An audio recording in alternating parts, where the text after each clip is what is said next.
3 o'clock on a Thursday afternoon. Welcome aboard the Postgame show and happy real opening day. With all due respect to the Dodgers, Cubs, and the fine people of Tokyo. Happy real opening day in America. How about that? That's right. It's American opening day. I don't know. Where's Toronto playing? Are they at home? They are. I have all the... That's not America. Yeah, they're at home. That's not America, is it? That's Canada. Okay. At least not yet, according to some. According to some. Don't hold your breath on that. Happy opening day. Braves are in beautiful Southern California. They'll take on the Padres this weekend in 4 games and then 3 in L.A. I've seen that the Dodgers owner is under fire for another team he is part owner of, Chelsea. They're basically, he's kind of persona non grata, as some would say, in London, England these days. They don't like him. And I saw this, too, real quick. This is just, again, this is how my brain works. Apparently, Todd Bowley is part owner of Vivid Seats. You know what Vivid's kind of like a... Oh, yeah. Yeah, okay. Like Ticketmaster. And he's a part owner of Chelsea. Vivid Seats is an entity that is blocked from being part of Premier League ticket sales. And yet Todd Bowley is an owner of a Premier League team. So I thought that was kind of interesting. But the Braves and Dodgers will play. The 2 favorites, by the way, to win the World Series. Only one of them can represent the National League. Will it be one of them? Will it be the Mets, the Phillies? I think the Padres are pretty good. I think if things go completely right, I think Milwaukee has an opportunity out of the National League. American League, Yankees, and the Yankees. Maybe Texas. I don't know. Arizona's pretty good, too, out of the National League. So we'll see. But the Braves have the second best odds to win the World Series this year, as long as they can stay healthy. You know, Ronald Acuna not on the opening day lineup, obviously, nor is Spencer Strider in the opening day rotation, but both of those guys should be back by the end of April-ish, give or take. You know, I think we'll see. Strider looked good in spring, but they're not ready to bring him in fully to the rotation as of yet, and Ronald needs just a little bit more time after a second ACL injury. But Braves are stacked, man. I'm excited as a Braves fan. We'll keep you updated. First pitch out in San Diego a little bit past 4 o'clock. Gamecock baseball, Paul Mainieri has spoken today ahead of number 1 Tennessee coming to town this weekend. We'll get into more details on what Coach had to say, but I will tell you the biggest news is Dylan Eskew not available this weekend, and Paul Mainieri basically saying he could be out for a while. Exactly what that means, don't know. But will not be available this weekend. And, maybe you get him back in a couple of weeks. I don't know. I don't wish his injury upon anyone. I can't imagine what that must have felt like.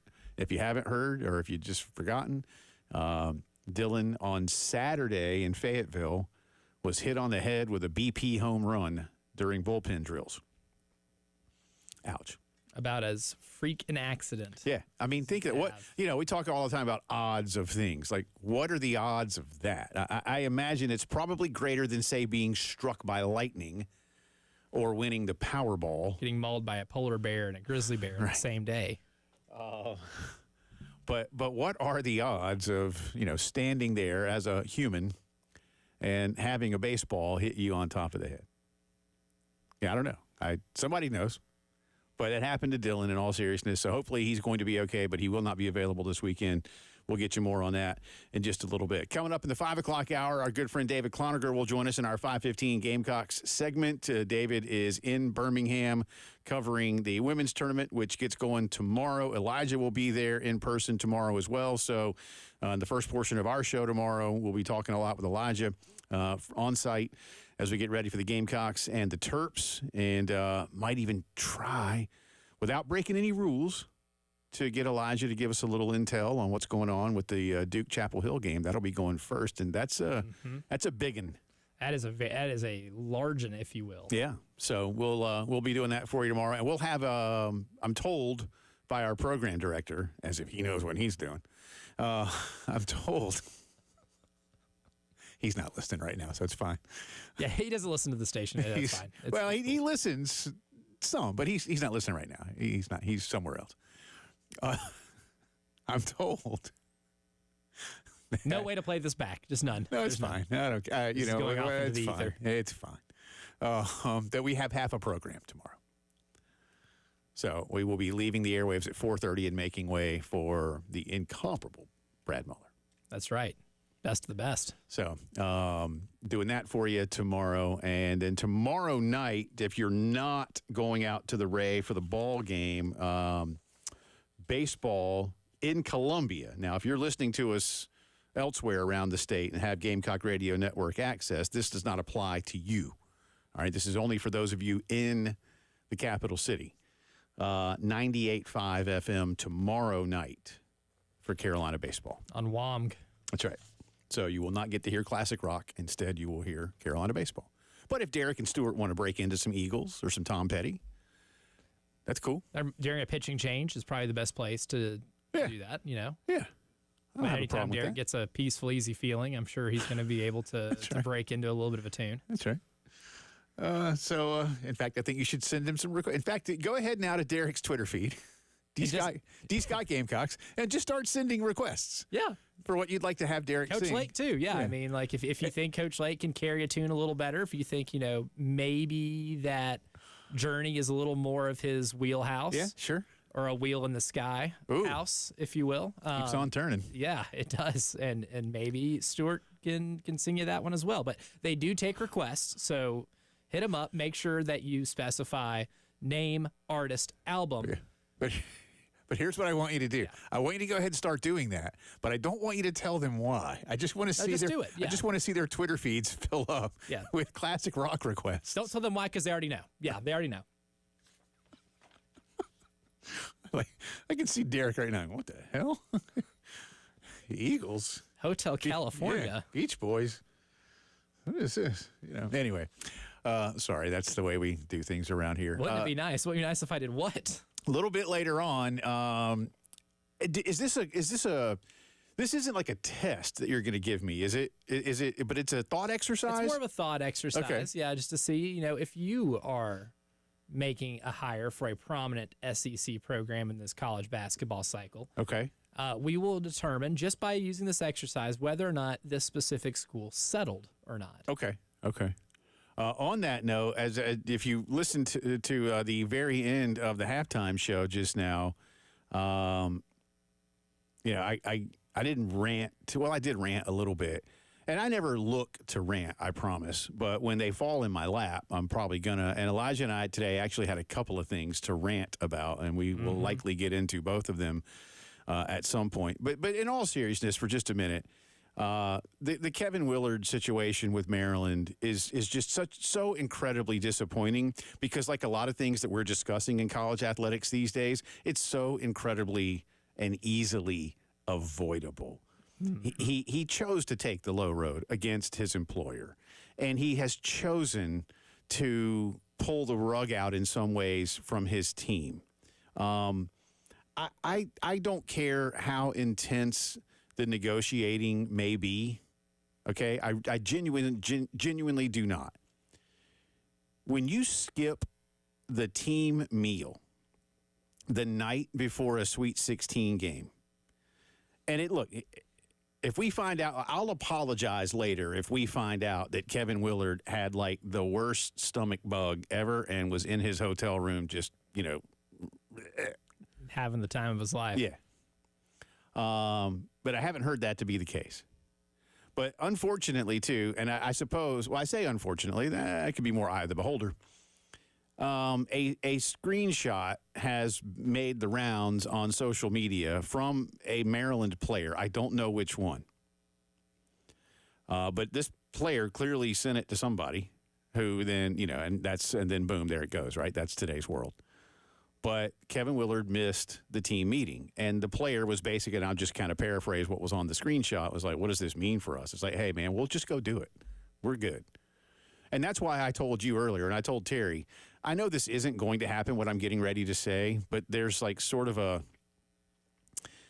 vindictive justice part of me kind of a thing that wants to see, that's probably not the right way to label it, but that's how I'm going to, that wants to see in a crucial moment, under 4 minutes to play tonight, tight game. And this is what I'm hoping for. And Kevin Willard has his, dry erase pen and his clipboard, and he's drawing up a play. And then a UMD player, not in a super disrespectful way, but just like takes the clipboard and goes, nah, we're going to do this. Let's go, because you're not going to be here anymore, sir. Kick him out of the huddle. Yeah. Like, you're not, this is us now. This isn't you. You've basically made your bed. Go lie in it. I honestly, I wish he would go ahead and quit. Because I think the cloud, the pall, whatever you want to say that hangs over what they're doing is unavoidable if he's still there. And when he gets to postgame, win or lose, hey, Kev, going to Nova? Hey, Kev, why'd you miss the team meal? Hey, Kev, what's going on with you're negotiating with UMD? Hey, Kev, we're reading in the Washington Post. You got everything you wanted in the contract. Why didn't you sign it? Not game, player, moment. He's made it all about him in the most important time of these kids' sporting life. And is that what coaches are supposed to, especially college coaches? Like, don't they all the time? Camaraderie, teamwork, us, family, togetherness. Is he showing any of that? Doesn't feel like it. That's why what Will Wade did I find to be actually really honorable. Agreed. And that's being completely upfront. And I think those guys went out and they fought as hard as they could. Agreed. For their last go around, because they all understood going into this is the last chance that we're all going to have together to go out there and play basketball and try to win as many games as possible, because they knew their time at McNeese State wasn't forever, and they went there to play for Coach Will Wade. And Will Wade even knew, I'm taking some of you guys with me. So I thought that's one of the reasons why they were able to play so loose and free against a team like Clemson and be able to do what they did and win that game, was because a lot of it was, look, they are behind their coach who was completely honest with them. They can be honest with him. And it really doesn't leave a lingering feeling of doom for next year. And I can imagine there is a sense of that in this Maryland program right now, because when you act so coy about it, you only open it up to speculation, and you only open it up for your players to wonder, like, hey, what's happening here? Yeah. Well, you're taking the focus off the game and putting it on yourself, and you're distracting them, and you again, it's avoidable. Mm-hmm. It's avoidable. Oh, he could have actually just answered the question yesterday when asked why he has chosen now to publicly discuss parts of his negotiations with Maryland. Instead of answering the question directly, he talked about Walter Clayton, which I'm sure he would rather talk about publicly, but at the same time, you have to have the wherewithal to know that if you answer that question that way, by not answering it in any direction, all it's going to do is open up further speculation. Yeah. It's amazing how some of these guys do not understand that. Like, we or he understands and doesn't care. We make fun of the Derek Jeters of the world, who are the best at giving you a 5-minute soundbite where you learn absolutely nothing. Right. But at the same time, you might want to take a page from that book, because now all anybody around that program is talking about is whether or not you're taking the Villanova job. Yeah. And it's completely taken away from everything they've got going on right now. There's a way to not lie and still not give a soundbite that leads to it being the first story on SportsCenter. Like, there is a way to do that. And I don't think completely ignoring the question and answering it with something different is the way to do that, because it has clearly failed. BYU Bama tips things off tonight. That Florida game with UMD about a half hour later, so 7:30-ish. And then Arizona Duke will follow the Bama BYU game in the East region. And then Arkansas and Texas Tech out in San Francisco will follow Florida and the Terps. That's the Sweet 16 for you tonight. Again, Major League Baseball opening day, Gamecock baseball to discuss. Come back on the other side, though, more Gamecock spring football, some things we didn't get to yesterday. A lot of folks interested, especially in what's going on offensively and around the running back spot. We've got that for you. 803-404-6100. Be a part of the program with us. This is the Postgame Show.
20 minutes after 3 o'clock on a Thursday. Welcome back into the postgame show. Jay Phillips, Elijah Campbell with you inside the Herndon Chevy Studios. David Cloninger will join us in just a little bit. Got some Gamecock football to discuss.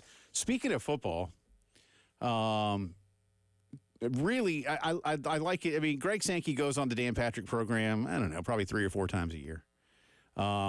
He was on this morning, and you know, you mentioned a minute ago, and I laughed because I thought about the great Bill Hancock, the longtime director of the NCAA basketball tournament, and then subsequently the longtime director of the college football playoff. Great man. He is a genuinely great person. But when you interview him, you don't get any answers. You get. Here's what I say. You get. You don't get answers. You get responses to a question. Kevin Willard should take note. But Greg this morning didn't shy away from a couple of things. Now, again, I want you, Elijah Campbell, and those of your ilk to go ahead and swallow some mental Pepto. He very much advocated for the expansion of the NCAA basketball tournament. As he should. 14 to 16 teams isn't enough. You need to get more. No, the basketball tournament. Oh, no, that's what I said. Yeah, 14 to 16 teams. Sorry. I was thinking when you said 14 or 16, my mind went to football. Yeah. No, he. It's never enough. He wants 17 teams in there right, from his conference. That's right. Make it 20. He wants Sewanee to get in. Yeah. Georgia Tech in underneath the SEC banner. That's right. Yeah. Wasn't Sewanee in the original SEC? They were. That's what I thought. In the first decade of the 20th century, they were a wagon. Yeah. My high school catcher, I have other friends that went there too, but my high school catcher went to Sewanee. And I think gorgeous campus. The coolest thing is that their diploma, they have a name. It's the University of the South. But that's what's on your diploma. It's pretty cool, actually. I'm not going to lie. It's pretty cool. I digress. He makes a fair point. I'm not saying he's swaying me. As I've told you, I'm not – I guess I am – I hate feeling like a fence sitter. If they expand it, I'm comfortable with it in the sense that I've accepted it. Is that a fair way to say it? Like, I don't want it. I will tell you. Right. I've said before, gun to head, Jay Phillips, do you want an expansion of the NCAA basketball tournaments?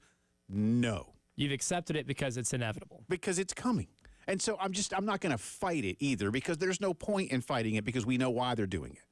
And there's only – now, again, we know why they're really doing it. But Greg made the point this morning that, hey, you know, we're leaving a lot of the top 50 schools at home. And he cited – well, I listen, again, agree, disagree, but he cited – yeah, I know. He cited several schools that have made the first four, that have played in Dayton and then got on to at least the Sweet 16 or the 8, and a couple of them have gone on to the Final Four. And that was his point there to kind of, prop that up. And when it came to Dan asking him about expansion of the college football playoff, he basically said, yeah, we are. He said it won't be this year because we knew that.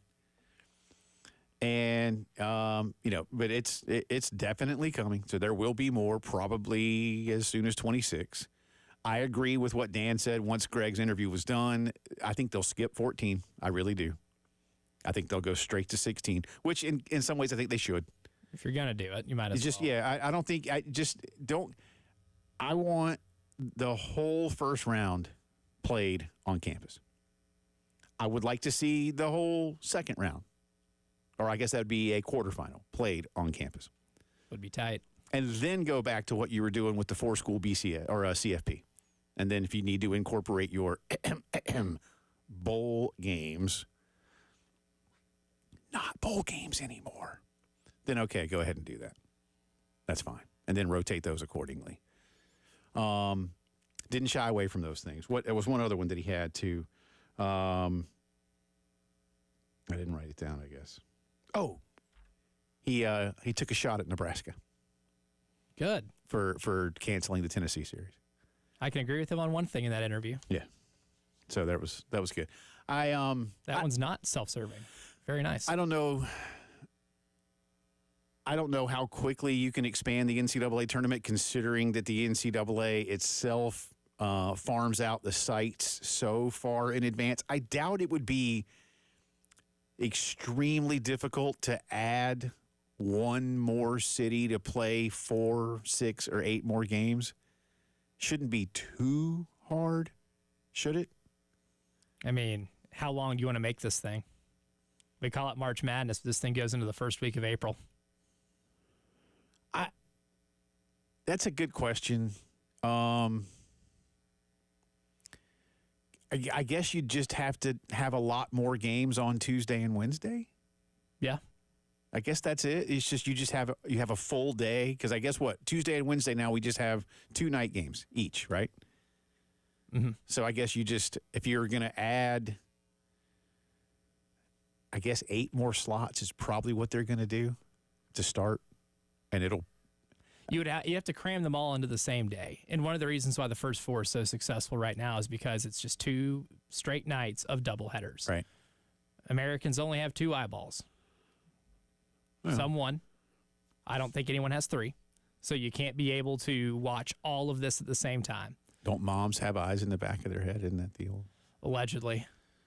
Your mama just has eyes on YouTube. She's got eyes and ears everywhere. I'm convinced that woman does. Have you talked, by the way, can we take a quick pause here and can we ask, because I forgot to ask you this week. Oh, yeah, if I survived the discussion. Were you scolded further by your mother for the incident last week? I think I talked her into it being funny. Okay.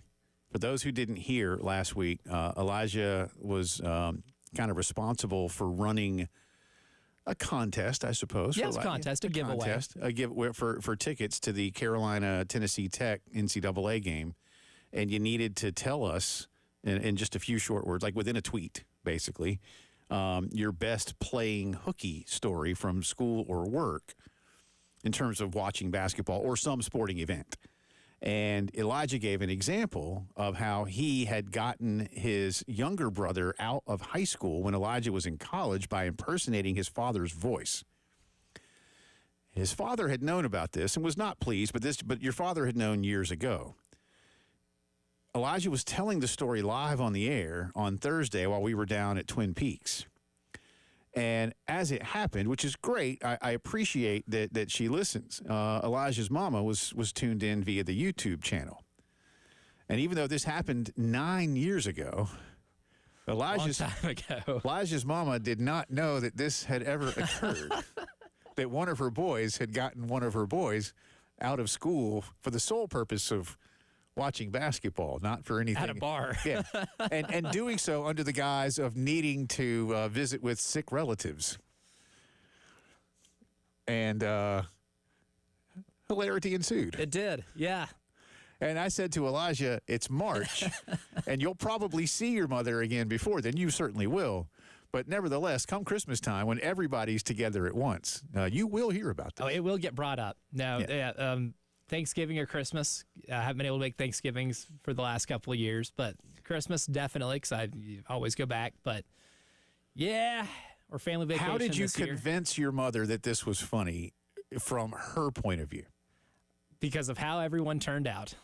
It's like, hey, Lucas graduated high school. His grades were grades.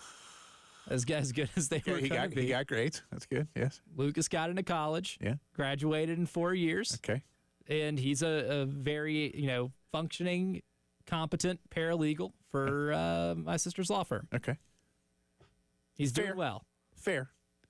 That's good. He's a good kid. It's good. Very happy. Yeah. And you're doing well. Oh, yeah. Yeah, I feel like I do well for myself. And now, it's funnier now, but at the time, she would have found out at the time, yeah, her older son who just flunked out of college is calling the younger son to get him out of school so they can sit at a bar and watch basketball, would not have gone over very well. Well, as we joked with you last week, somebody in your hometown would have said, what's that floating in the river? And I was like, look, that's not a log. No, I think that's Elijah. Yeah, his mom found out about him pulling Lucas out of school. Oh, glad that worked out. All right, Gamecock football sound for you on the other side of the break. It's the Thursday postgame show.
We got a ways to go. There's a lot of good things, a lot of things we need to get better at.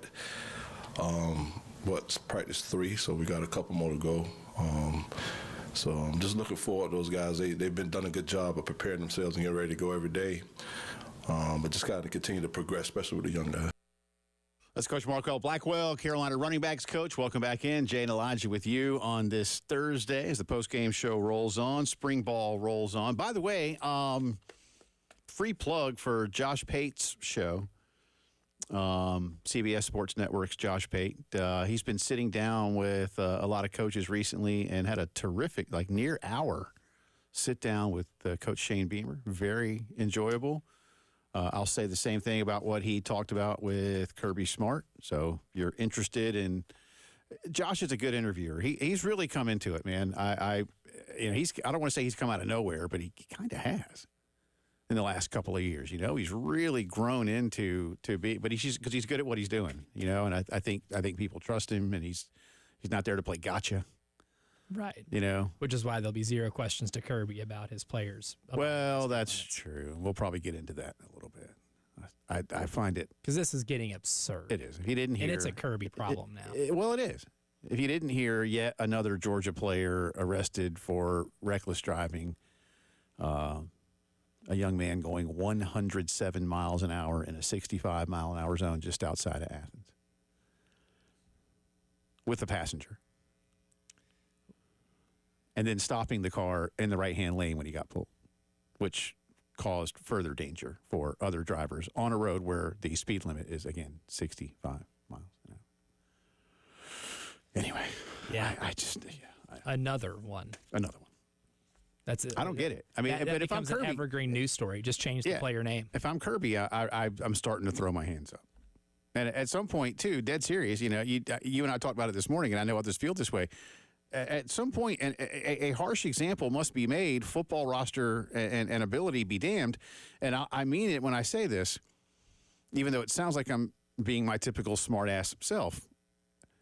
But unless, I told Elijah this very thing this morning, unless Georgia actually does acquire the second coming of Herschel Walker, no single player at Georgia should ever be one that the Georgia football program would say they can't replace on a virtual like-for-like basis because of how they recruit. Yep. They only get the number 1 recruiting class every year. Them or Ohio State. I mean, they only get any transfer they want. Y'all could say, well, what if it was a so-and-so quarterback or whatever? I mean, even then. If you have to, at some point, you must make an example. And I told Elijah this too, and I know this sounds harsh, but, make these kids do a press conference and tell everybody, what were you thinking? Or why weren't you thinking?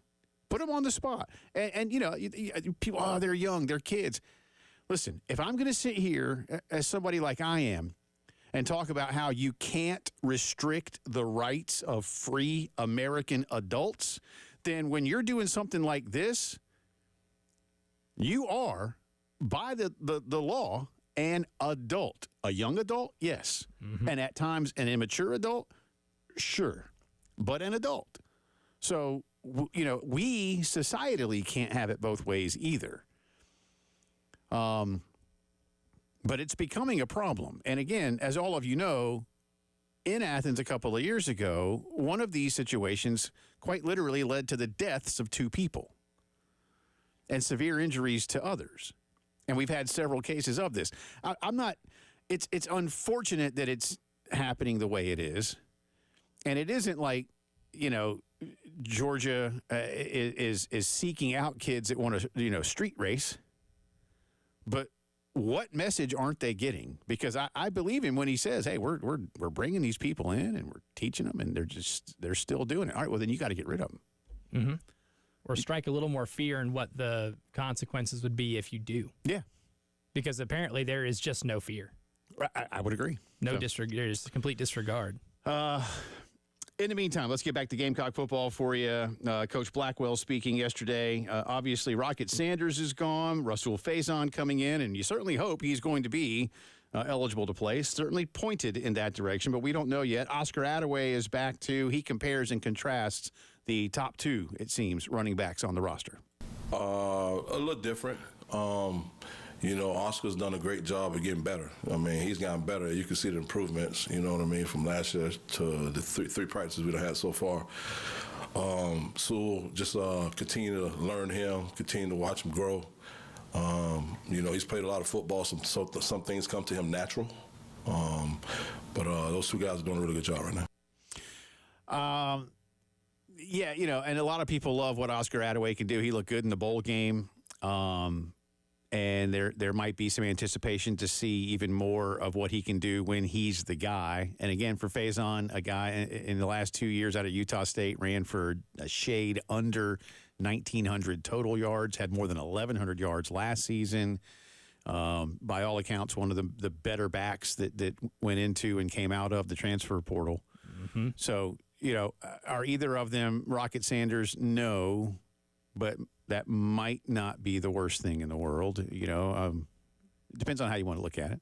I mean, it's certainly production that can be replaced in the aggregate. You've seen Moneyball, right? Yeah. You've seen the scene where Billy Bean is sitting in, or Brad Pitt as Billy Bean, which incredible casting. If you're Billy Bean, you're pleased with who you got casted with. My God. Sure. But he's sitting in that room with all of those, older scouts, and they keep, throwing out names. And he goes, you guys are too obsessed with wanting to recreate or wanting to like for like replace Jeremy Giambi. We can't do that, but we can do it in the aggregate. Mm-hmm. You might not have either of those guys rush for 1,200 yards this year or maybe do everything that Rocket Sanders did, but you certainly have the capabilities of both of those guys together recreating the production that Rocket Sanders gave you in the aggregate. And on that note, Coach Blackwell was indeed asked, would you like to have that one big guy, the bell cow back, or can you do it with a group? Well, obviously, if you got an alpha, it makes it all easier, right? I've been around a lot of different. I've been around. You haven't been an alpha, you having two guys, and having three guys. And however that works, you know what I mean. Ultimately, we're gonna need 3 to 4 guys in this conference, and and just making sure we have consistent play, and those guys competing with each other day in and day out, and just making sure they prepare themselves for it. So I mean that's the topic every day in our meetings. And we just got to continue to progress and stay in the moment, take it a day at a time, get better at the things we need to get better at, and just keep moving forward. Learning, you're not a new offense, but, finding your place in what Mike Shula wants to do as well, and how you incorporate from a run game perspective with both what Markel and Sean want to do, your quarterback. So, because your quarterback is going to be an integral part of your run game. Mm-hmm. No question there. A large part of it. More football talk for you, and a retirement announcement from one of the greats. But it's a long way off. I'll tell you on the other side. It's the postgame show.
11 minutes in front of 4 o'clock here on a Thursday afternoon. Happy opening day. Welcome back into the postgame show. Jay and Elijah with you. There will be history made in just a few minutes out in San Diego. The Atlanta Braves, I don't want to, I'm not going to pick on the kid.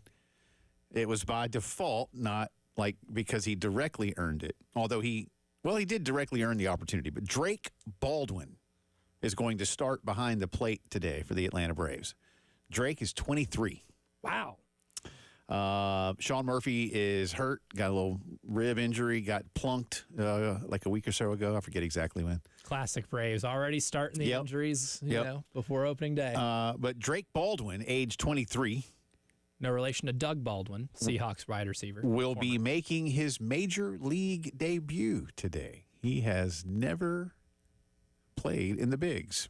He will be the first Brave to make his major league debut behind the plate since the great Ebba, E-B-B-A, Ebba St. Clair, who did so on opening day for the Boston Braves in 1951. They had not yet even moved to Milwaukee the last time this happened within the Braves organization.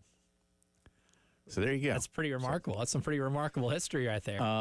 So Drake, no pressure. Good luck. All you're doing is catching the reigning Cy Young winner on opening day on the road. With the the starting catcher on opening day with the team that's the favorites to win the NL East. Yeah. And the Braves are favored to win today's game. Here's the Braves lineup for you. Jurickson Profar will start in left field. He was acquired over the offseason from the San Diego Padres. He was, like that pickup. Austin Riley will hit second. Matt Olson will hit third at first. Marcell Ozuna clean up DH. Ozzie Albies will hit fifth at second. Michael Harris center field hitting sixth. The aforementioned Drake Baldwin hitting seventh at catcher. Orlando Arcia shortstop hitting eighth, and Jared Kelenic, who underwhelmed last year after the trade from Seattle. Underwhelmed for his career. He has. Former number 1 overall pick. Yeah, right? And he's the stopgap. You might say, well, you think Kelenic's going to keep playing right field? No, I do not. As soon as they can get Ronald Acuna back, he will be out there. And Kelenic will be a good bench player, and that might be where his role is these days. And that's okay. You know what? If you want to win a division, a playoff series, a world championship, it's an important role. You better have a good bench. Well, somebody who lucked out in a fantasy baseball draft got Ronald Acuna in the 3rd round because he's going to miss some time this year.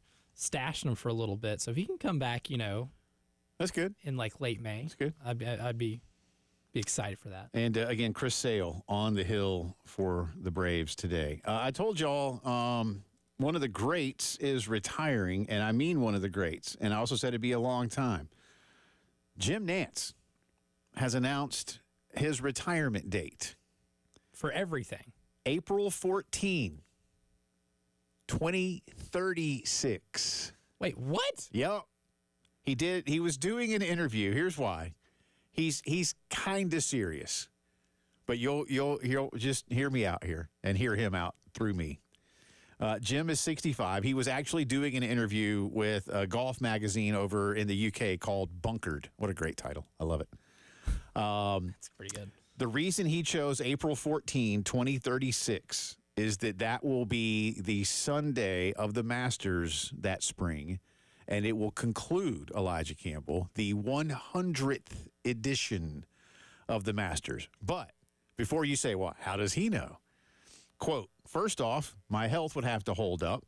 Secondly, CBS and Augusta National would have to want me to come back. I don't think that's going to be an issue. No, because he's not going to do like what Gary McCord did and talk about how they bikini wax the greens. Which I still wish that maybe like after a year or two of being, suspended, that they would have let Gary McCord come back. Because Gary is so awesome. He's so good for the game. He's so good for television. There should be a rule that if you get suspended for saying something off color, it better at least be funny. And if it is, you're allowed to come back and get at least a handful of laughs. And he did, because Gary, that's just Gary. He didn't, but they didn't. didn't care at all for that. And Gary has sense of humor a little tight in Augusta. They didn't let him back. But so Jim Nantz says his last day as a broadcaster, if all holds out, will be 11 years from now. He'll be at that point. He'll be 76 years old. Pull it for you, Jim. Go for it. All right, we got Jim. We got some hoops to get. That's right. Yeah, we got some hoops to get to. More football. Hour 2 coming at you.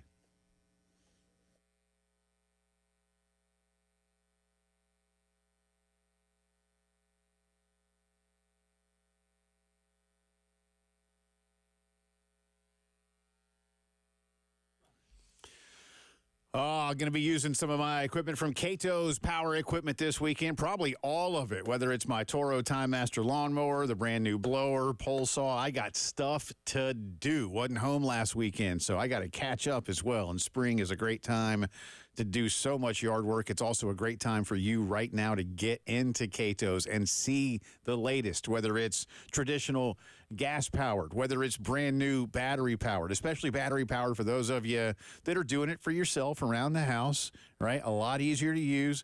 As our buddy Matt Stedman at Cato's says, a lot less to break and for you to worry about. And, these batteries, can do so many different things with so many different pieces of equipment. So really easy for you to use. Whether you do it for yourself, whether you do it for a living, see Cato's for great sales, service, and advice. And see that beautiful new showroom they've got for you, too. 4012 West Beltline Boulevard, and always online at catospowerequipment.com.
4 o'clock Thursday. Welcome back in. Happy opening day. It's the postgame show. Jay Phillips, Elijah Campbell with you. Appreciate you being with us. Atlanta Braves at the San Diego Padres in just a little bit. Yankees lead the Brewers 1-0. I'll get you some scores all around baseball. And again, Braves catcher Drake Baldwin. You've not heard of him because he's never played Major League Baseball. He will be making... He is not the basketball team that beat Missouri. No, not Drake or the Canadian rapper who doesn't like Kendrick Lamar. Did you see the story that there were 125 separate FCC complaints about Kendrick's halftime show and that a large number of them revolved around him dissing Drake? I'm like... You calling the? I saw what they published one of the complaints that was like emailed, I guess, or something. And it was like Kendrick's making all this up. Like y'all can't let this happen. I'm like, man, considering Drake actually sued the record company that represents both him and Kendrick Lamar for. I'm just picturing some staffer at the FCC Monday morning after the Super Bowl going, "What the hell?" Who has been a worse loser this year, Danny Hurley or Drake? Oh, Drake.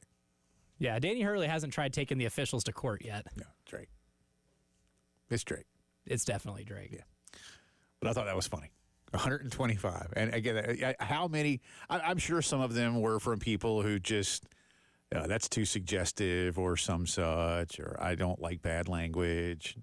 And it was called that a PG halftime show.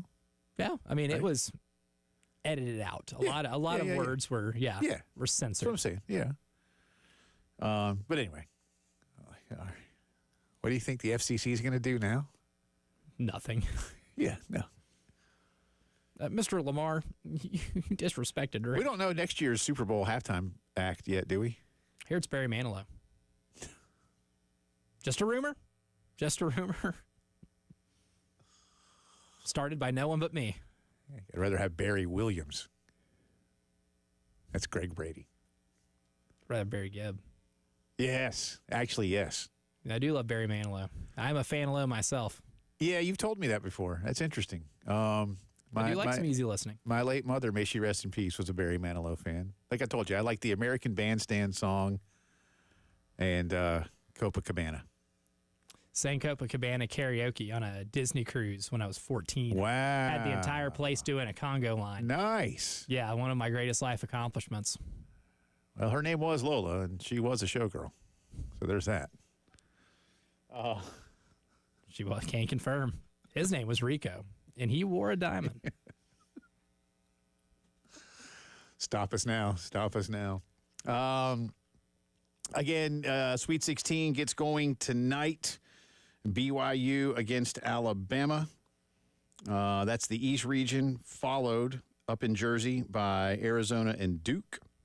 Obviously, the winners play one another on Saturday for the right to go to the Final Four. West region games tonight, Maryland and Florida. Delicious. Followed by Arkansas and Texas Tech, which should be a very entertaining game. It's just not going to grab maybe the attention that UMD Florida does. A lot of people today really on the BYU bandwagon, man. They're awesome. BYU is one of those teams this year that for a lot of non-conference kind of was under the radar. They didn't necessarily schedule like a murderer's row for the non-con schedule, but they've got some dudes that can absolutely shoot the air out of a basketball, right? I mean, they've got between like Richie Saunders, Devin Nell, a lot of those dudes can absolutely shoot the lights out. Igor Demon, the freshman point guard who's like 6'7", is an elite level playmaker. He'll be a lottery pick in the NBA draft, so there's a lot of intrigue this year. Yes, this year. And they play an up-tempo NBA style offense, which when you hire Kevin Young, who came from the Phoenix Suns coaching staff, you're gonna get that. But they've recruited really well. Their bigs are tough. Like, they play a fun brand of basketball. And if you like points, do you like points, Jay Phillips? I think people like to enjoy. Yeah, they like to watch people score in basketball. This is your game. Yeah, this is your game. I don't like rock fights. I don't like half-court basketball anymore. Yeah. I don't want 48-44. I can appreciate it in doses, but you will not get any of that mess in this game between BYU and Alabama. I love this BYU. Well, you'll like this then. So the Bama BYU game has the lowest spread of the 4 games, Alabama minus 4.5, and easily has the highest over-under. So to your point, have you seen the over-under? I have not. Would you like to guess the over-under? Okay, I'll guess it. We are going to go 161 and a half. Higher. 171. Higher. You're kidding. 195. Well, not that far. Okay. 175 and a half. 175 and a half. Your over-unders tonight, Florida, Maryland over-under 156 and a half. Duke, Arizona 154 and a half. And I guess this is as rock fight-ish as we're going to get. Arkansas, Texas Tech at 147 and a half. Texas Tech is favored by 5.5. Duke is favored by 9.5 over Arizona. 9.5 for the Duke. Florida, and Florida is favored by 6.5. So clearly, from a Vegas odds perspective, BYU would seemingly have the best opportunity to win tonight. Again, I think. Listen, I was watching. Was it Jay? Yeah, Jay Billis was on the other day. I forget, because I know he's been making the rounds, so forgive me. And since he works for ESPN, they make him do the rounds on all the shows. I can't remember now which one I was watching, and I probably said it on all of them. But about Arkansas, that Arkansas was banged up, kind of, I guess, December, January. They lost Boogie Fland, who was in January, right? Lost him, like 4 or 5 games in the conference slate. And seemingly it's when they turned their season around. Yeah, well, yeah, but he made a point of just saying this is really, from a talent perspective, this is not a 10 seed kind of a team. Mm-mm. And I kind of blended the two in my own mind, because we've talked about it, and again, whether you want the tournament to expand or not, the point that Greg Sankey made this morning, I think at least, is valid, about having top 50 schools in the net ranking being left out. Now, again, we can debate the merits of expansion of the tournament and all those kind of things, but I see the point. But now with 11 and 12s, they need to be the ones that are in these play-in games if we're going to expand. Like I say, let's please stop picking on the 16 seeds. You're just going to have to make a 16 seed a 15 seed. Sorry, Turney. Don't know what to tell you. That's what you're going to have to do. Or make 8s and 9s end up playing their way in. Well, whatever. Yeah, I don't. Yeah. I'd also hate, like, if you're good enough to be an 8 or 9 seed, you should also be playing. And yeah, but I don't want more. I don't want more 16 play-ins. I just don't like. I think that's wrong. And I know they're going to tell us, well, they made the tournament. And that's why I don't want more play-ins. I think your play-in is the 30-plus games you play in the regular season. Yeah. And if you can't give a sample size in the 30-plus games in the regular season, then it's probably too little too late for whatever you end up doing. Like, that's why the whole North Carolina thing and being included was absurd, because they had, like, even after beating San Diego State, which was still a quad 2 win because it was a neutral site game and San Diego State was outside the top, 50? I think 50 for neutral? Yeah, or 40. One of them, anyway. Yeah, one of those. They didn't fit the quad 1 criteria. Right. When they lost to Ole Miss, guess how many quad 1 wins they still had this year? Yeah. One single quadrant 1 victory. We want to put more of those teams. Like, those are the teams that Greg Sankey thinks is a travesty that we're leaving out. Yes. Which makes no sense to me. Well, I don't think he's alone. Well, he's not alone, because there are other self-serving members of college basketball that want to see their conferences get what Greg got this year, and that's 3/4 of your league or more into the tournament, because it's never enough. It's never enough for these people. It never is. No. Like, I mean, how many of maybe the top 1% Americans in like how much they make each year have ever said, you know what, I think I have enough money? No. That's just not a sentence that comes out of their mouth. You don't get that way to that point of your place in society by saying anything is enough. And that's the reason why Greg Sankey will never have enough. It will never be enough for them until they are able to completely consume the sport. So that's why I think the reasons he gives come from a place of trying to get more. Tony Petitti would do it because he would want to get more. Brett Yormark has already said he wants more teams in the NCAA tournament so he can get more Big 12 teams. They don't have an interest in giving UC Irvine, who won 30 games this year or close to it, an at-large bid to the NCAA tournament. They would absolutely throw a fit if a 28-win Big West team got in over a 17 or 18-win Power 4 conference team. Which it makes the whole argument disingenuous. to me, it's just disingenuous. Well, again, because it's not really about. I mean, The reasons they say it is, yeah, which to me makes it, it's pretty they disingenuous. they want to bring in a bigger check, and they'll do it by having more games to be played, and everybody will quote share. Florida tonight, according to the BPI, 61.6% chance to win the game. What's the EBPI on that one?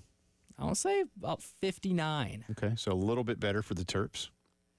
BYU, Alabama, BPI, 64.8 for the Tide.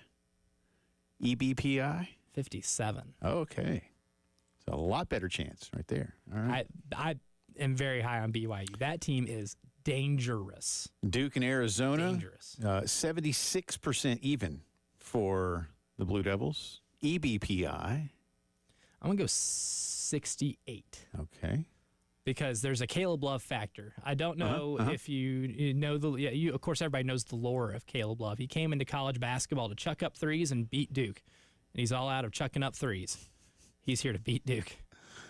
And finally, Arkansas, Texas Tech. It is Red Raiders 72.5% chance, according to the BPI. The EBPI says 76. Wow. I'm also really high on Texas Tech. Right. JT Toppin might be the best player in college basketball that the casual college basketball fan has not watched enough of yet. Kids dynamite, and anybody that shoots better than 50%, I kind of perk up. And then, if you do even 10% better than that, then you're really good. He shoots 56% from the floor. He makes more than 70% of his free throws. They play a fun brand of basketball. Grant McCaslin is a hell of a coach. Yeah, they've done. We were talking about him yesterday, and they've done a really nice job out there. Even I want to say it this way. It's weird. Hiring Bob Knight was a tremendous boon for that program because it was just kind of there, and at times, because it's Texas, so you're going to get some kids, and it's a big conference and whatever. But Lubbock's a long way from everything. And then they hired Bob Knight, and what that did was get the locals to go like, oh. Okay. Let's go to these basketball games. Let's see what we can do. Let's see if Bobby chucks a chair. And and now, they're regulars and they get high seeds. And they're getting really good coaches to come there. I mean, it's again, when I say it's Texas, what I mean by that, I mean, they've got the money, but it's a big state with a lot of great players. I mean, we can think of the state of Texas as a football state, and sure, okay. But Dallas and Houston as, metro areas develop a ton of basketball talent. And one of the great things, too, about Houston that people don't realize, too, like Akeem and the Nigerian basketball community has grown into a force of its own in that city. And it's remarkable. And it was happening when he, that's how he got to Houston in the first place. But because he was told what's the weather closest like to home. But there's a great immigrant population down. I mean, but it's become an entity in and of itself in terms of developing basketball players, and it's a gigantic city. And Dallas. I mean, you go back to even guys like Larry Johnson. We could go on and on about where guys are from. But yeah, I mean, when you have big cities like that, not everybody's going to play football. Yeah. And again, the ability from the youth level up, it's so you got to go somewhere. But Texas Tech, it's a good story. But Arkansas is playing good basketball right now. They are. My issue with them is it's going to be a hard time winning games when you can't shoot very well. And the two teams they beat are teams that don't shoot very well. Yeah. We'll see. Does Cal's Texas magic Tech can run out? We'll find out. But those are the games tonight. Again, BYU Bama gets it going. Maryland, Florida about a half hour later. And both of those games will be followed by Arizona versus Duke and Arkansas and Texas Tech. Come back on the other side of the break, get into, again, another big story around one of these games and why it's just not cool. You're listening to the Postgame Show.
19 minutes after 4 o'clock on this Thursday. Welcome back in. Jay Phillips, Elijah Campbell with you. Appreciate you being with us. About an hour from now, our good friend David Cloninger will join us from Birmingham. Don Staley's Ball Club having a shoot-around and a media availability. Elijah will be making his way to Birmingham tomorrow for live coverage throughout the weekend of the NCAA regionals over there. Tomorrow morning's our golf tournament over at Charwood, so we'll be out there for you. Looking forward to seeing a lot of you in the morning. And having a Hardee's biscuit or 3. Saying what's up to the leading scorer in the NBA in the 80s. Yeah. Alex English, he's going to be ITH. It's in the house for those who don't know. I've talked about the Kevin Willard thing, and that's what I kind of teased that we were going to talk about. And I don't like what Kevin Willard is doing to the Maryland basketball program by being kind of a jerk this week. Just go ahead and go to Nova. But real fast, can I go on another little tangent? Yes, you can. Because you mentioned Alex English. I love LeBron James. A lot of people think LeBron James is the best basketball player ever. It's a wonderful debate to have. LeBron James. I put him in the top 5 for sure. I guess I'm a Jordan era guy first. And people older than me think, it was Russell or Wilt. So that's cool, whoever you got. But LeBron was on the Pat McAfee show yesterday, and he went nuts on everybody, man. He kind of scorched a good deal of earth. He did. But he made mention, and look, the 250 points thing is, hyperbolic. I get that. But he was saying, man, if Giannis was playing in the 70s, he'd be scoring 250 points, a game, he meant. I'm like, yeah, no, that ain't happening. But he's making the point of it being a different era now and how guys are so versatile and things like that. I get it.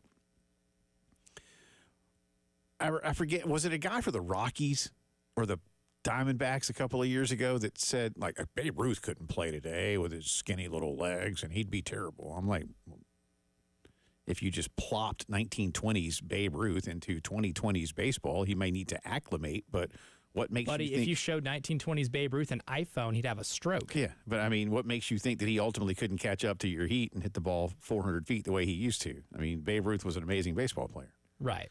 But what LeBron did, and the reason I bring up Alex English, he didn't mention Alex by name or anything. But I said to you this morning, all right, well, what about the reverse? If you think Giannis, and look, Giannis is awesome.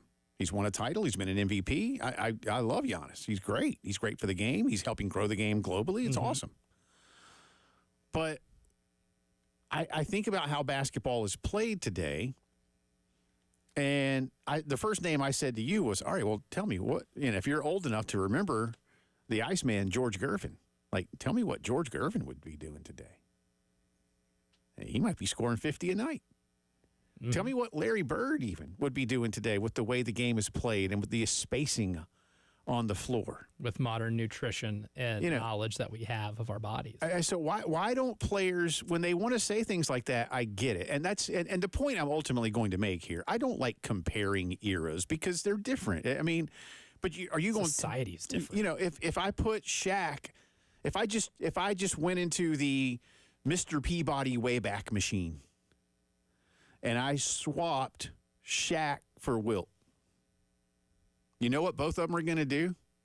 Dominate. Yeah, they're absolutely going to dominate because they're dominant players. If I swapped Johnny Unitas for Aaron Rodgers, you know what Johnny U's going to do? He's going to come over and he's going to throw the ball all over the place. But I don't understand why a guy like LeBron, of all people, who is such an ambassador for the game, would just not take the time. If you want to say that you think Giannis would dominate in the 70s, I'll agree with you. But not necessarily the way he does today, because you're not going to play. The game wasn't played that way. Like I was telling you, Giannis, if Giannis was born and raised as a basketball player in 1960 and got to the NBA as a 20-year-old in 1980, he's going to be a post-up 4. He's going to be James Worthy. Nothing wrong with that, right? That's who he's going to be. They didn't believe in letting big men handle the ball. No, I mean, and that's what makes Magic Johnson one of the true unicorns of sport. Mm-hmm. Because, again, if you're old enough to remember, Magic at Michigan State, when they played Larry Bird and Indiana State, but that, when he was a Spartan, Magic, he was a post-up 4. Because he's 6'10". Large. And big. But he got to L.A., and they had to, and they just realized, like, dang, man, you got a handle. And suddenly, if you will, and it really was suddenly, I promise you, because I remember it, Magic Johnson became one of the 5 best point guards in the history of the sport. It took a visionary like Paul Westhead to be like, you know what? If we get you and your athleticism to push the ball on the break, there's no one that's going to be able to stop us. And I just, somewhere in a practice, I'm sure Paul just saw Magic, tossing dimes and was like, whoa. And probably bringing the ball up, probably by accident, right? Right, like in a pickup game. Yeah. And like, dang, you can dribble. And not only can you dribble, even though you're so tall, you protect the ball. Because if you think about how Magic used to bring the ball up, he did, man. He had to compensate for the fact that he was 6'9", 6'10". But I mean, his ability to, be looking at the 4th row of the stands, and it was just, uncanny. So I don't know why LeBron wouldn't go, like, again, what would George Gervin be doing? And I could go on and on and on with the great, but then I thought about Alex English. What would Alex English be doing from the mid-1970s when he was drafted until he finished? And again, Alex, if I'm not mistaken, is the leading scorer of the 1980s. I believe that's right, or certainly right there with them. But I want to say that from, the 1980 through 1989, Alex English had more points than any other NBA player in that span, or certainly one of the greats. But the point I'm making is, what would he be doing today? He'd be shooting threes too. Like for Pete Maravich. What would again, Pete didn't have a 3-point line in college. Yeah. And he'd be shooting like 10 threes a game, like what Steph Curry shoots, right? I mean, he'd be one of those players. My disappointment with LeBron, and I want to use the word disappointment, because I know exactly how smart he is when it comes to the game of basketball. Yeah. Like, the guy knows the game probably better than any player who has ever played it. And it's evident when you hear him break down basketball. Like, he has an incredible mind for it. Then you don't get to where he's been in his career if you don't have an incredible mind for it. It's not just raw power and athleticism. He has a great understanding of the history of the game, too. And when you hear him in interviews and you hear him talk about other players, especially in the past, he does it with such reverence. So when you go on a show like Pat McAfee's and you say the stuff that you do, kind of disparaging those great players, does that mean everything you said before you didn't mean? Right. Would you tell Julius Erving to his face that Giannis is scoring 250 points in a game against him? No, you wouldn't. No. You absolutely wouldn't. Like the whole beauty of looking back at different eras in sports is kind of realizing how different things are and how much smarter we are as a sporting society, that our players don't smoke cigarettes and drink Fresca after games like Len Dawson did Super Bowl I.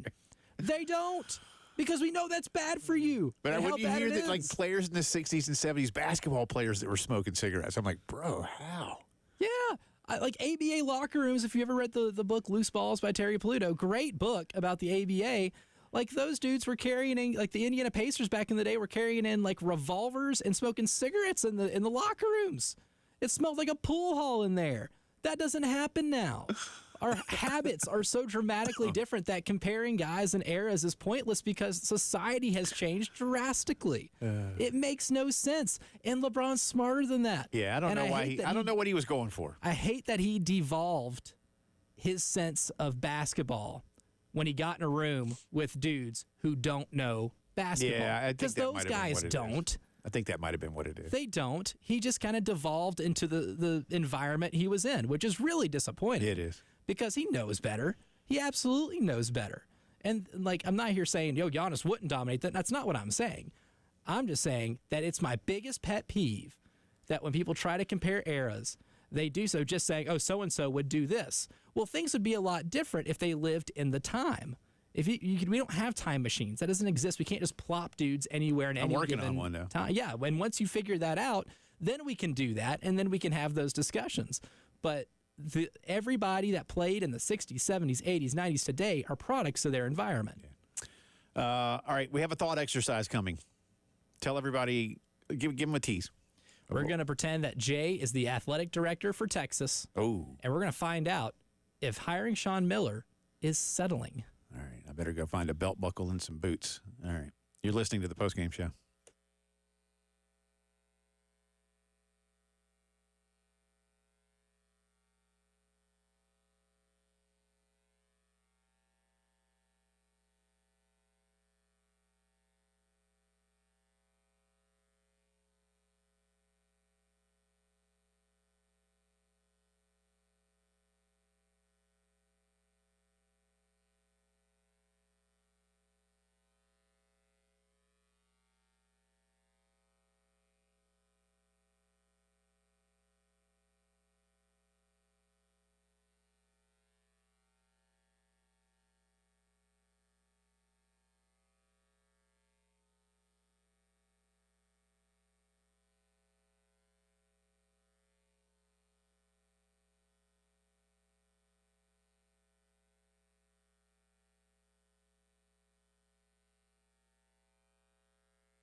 From the WIS Traffic Studios, I'm Elijah Campbell. The few accidents to get to you, they're causing some issues on the roadways.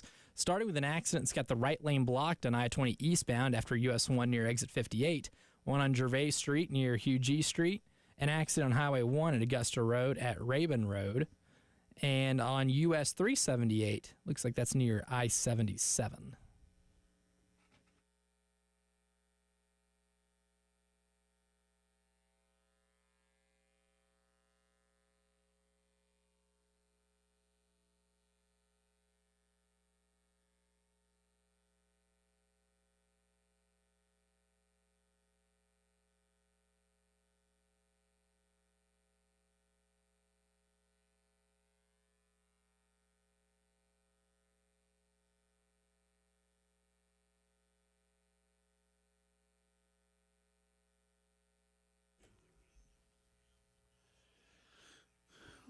We've had quite a day today. Talking some Gamecock football, a little Gamecock baseball, Major League Baseball opening day, the more official one. Technically, the season opened a little over a week ago. This is the real one. Technically. We'll get into that for you. Sweet 16 tonight. The first 4 games, 4 more tomorrow. Speaking of Sweet 16, Gamecock women tomorrow. We'll have it for you here. Right around this time, we'll be giving way to Brad Muller. And game is scheduled for, 5-ish. It's scheduled for 30 minutes after the conclusion of the Duke, North Carolina game. But Brad will hit the airwaves at 4:30 regardless. And as we said, Brad will just be, like singing Conway Twitty songs or something if he has to. Something like that. Yeah. Something. I mean, we have encouraged people to hit him up with song requests. And thankfully, on the text line, we have had some people telling us what they're going to send. Yeah, to Derek and Stewart. Yeah, that was for baseball, too. Yeah, just in case. Yeah, so it applies for both. Because, again, tomorrow night, here in Columbia only. So if you're listening to us around the state, and you have your local Gamecock radio affiliate, the game here in Columbia will be on 98.5 FM because the women's basketball game will be here and they can't start them. And then, yeah, it won't be over yet. Brad's under the same unspoken agreement that Derek and Stewart. That's right. So that's good. All right. I do not know what's coming my way. I kind of do, but I don't really, because I told Elijah just give me the basic premise and then let's see what happens. So here we go. So good. It has game show music. It is, That's because all this is the dating game. This is kind of like dating. Hiring a coach is kind of like finding a significant other.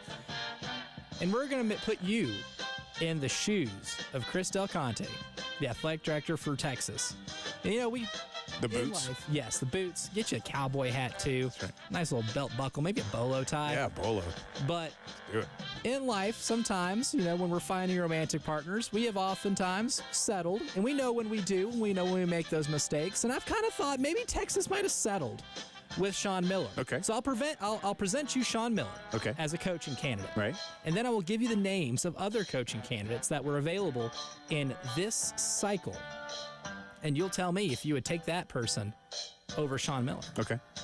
And we're going to start off with Drake's Ben McCollum, a man who won 4 national titles at the D2 level and has not learned what not winning that's a lot of negatives, but he doesn't know what losing a conference championship, tournament or regular season is like in almost a decade and a half. Just took Drake to a regular season MVC title and a tournament title and beat Missouri in the first round of the NCAA tournament before losing to Texas Tech. If you give me the resume alone, as you like to do oftentimes, and I'm now being Chris Del Conte, the blind resume, I probably look at that and say, woo, okay, this guy's pretty good. But I think, and now I'm going to be the opinionated radio host that I am, I think the arrogance of the University of Texas would say, Drake, are you serious? I am not hiring somebody from Drake to come here. So is Ben McCollum a better coach?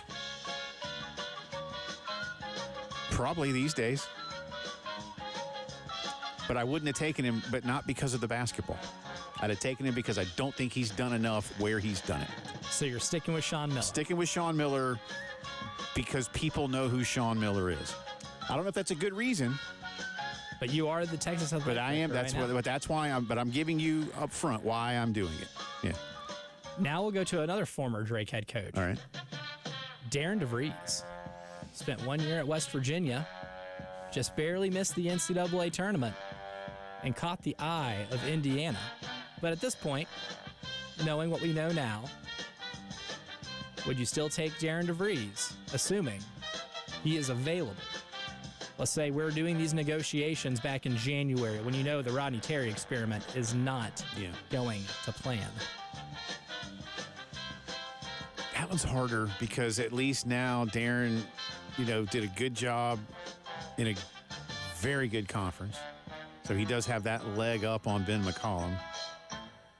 I suppose at that point, then, I'm still going to say I'm not hiring him because he hasn't sustained it yet at that level. I'd need to see it again.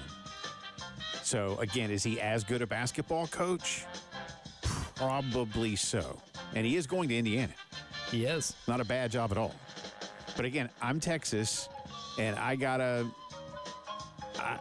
feel I have a certain level that I must hit to appease my fan base. I can't go out and just make them trust me.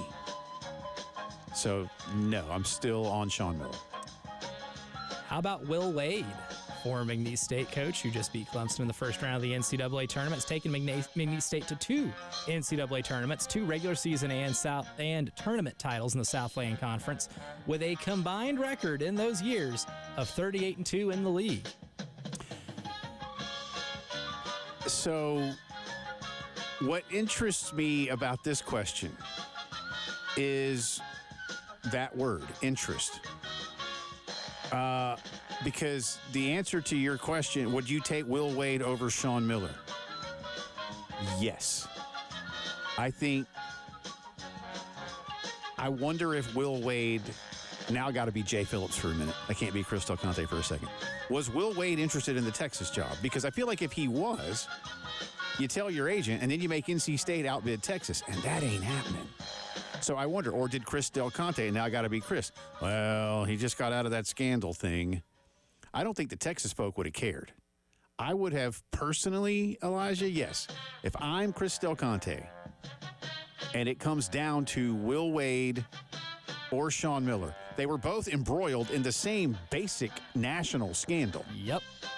I'd take Will Wade. All right. In today's world, I take Will Wade over Sean Miller. But they didn't, and there's got to be a reason or two. But it can't be the scandal. No, it absolutely can't be. Other than Sean threw his guy under the bus. Who's this guy? Got the fun nickname. Was it Pooh Richardson? No, but it was like he's got a name like I forget what his, but I forget. It's like Bones or Tank or Skippy or something. Sport. I would take Will Wade over Sean Miller if I were Texas. Yes, I would have. All right, so Will Wade now in the spot. Would you take Richard Pitino over Will Wade? No. Would you take Ryan Odom over Will Wade? No. Again, I'm Chris Del Conte of Texas. No, I like Ryan. Ryan's in the right spot. He's in the perfect spot. Or Ryan's in the Ryan to me is it's different because. But Ryan, to me, feels like Shane Beamer here in Columbia. It's just this place is you. It's a perfect match. Yeah. So I'm still on Will Wade. So it's a not you, it's me thing. That's right. Lastly, yep. Greg McDermott. Now, this is the one, because I told you before Texas had made a hire, if I were doing it, I compared Greg McDermott of Creighton. And Chris made the hire a couple of years ago in women's basketball, bringing Vic Schaefer from Mississippi State to Austin. And Vic has Texas women's basketball as a 1 seed this year. Mm-hmm. And they've been good since he got there. And Vic played for the national title at State. We know who they lost to. I see Greg McDermott the way I see Vic Schaefer. I'm overachieving at a place that cares and has resources and is in a great league, but I can go do it better at my next place. So, with all due respect to Will Wade, and that's a toughie, man, but that was my first thought, is that Texas should go get Greg McDermott and let him be him there. So, yes, I would have chosen Greg McDermott over Will Wade. So, ultimately, you believe Texas settled by 2 head coaches? Yes. I think I've come to a similar conclusion. I would have had McDermott, man. I think he's itching for, maybe he's not too. Again, is there a reason? You know, they didn't want him, he didn't want them. You know, people talk all the time. So, but I would have hired Will Wade. But Sean will do okay. We'll see. We'll see. All right, good stuff. Thanks, man. That was fun. That was fun. And I got to wear some at least mental boots and you did. a bolo. So a mental bolo tie. Lots more to do as the post-game show rolls on.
Welcome back in. Final few minutes of the second hour of the program. Coming up top of the 5, headlines of the day. Around 5:15, our good friend David Cloninger will join us, drive around the SEC and more. Didn't get to this yesterday, but I wanted to, so some of you have already seen this story. But Mike Gundy, I'm a man, the head coach of Oklahoma State, has called for a spring Bedlam football game. Bedlam, the nickname given to the longtime Oklahoma State rivalry, primarily in football.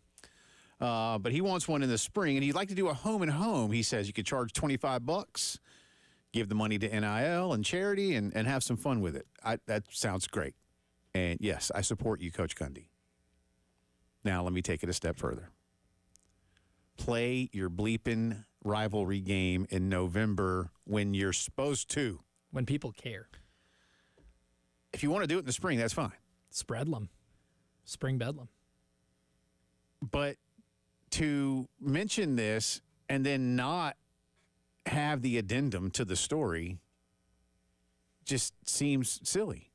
Again, they'll tell you, well, once Oklahoma left, we have 9 conference games, and we couldn't play Oklahoma.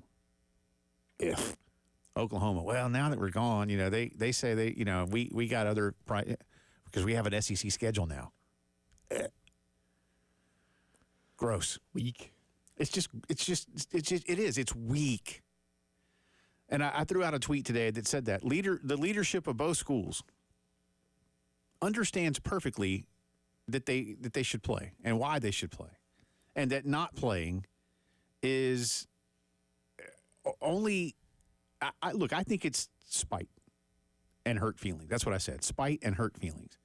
It's not practical. Mm-hmm.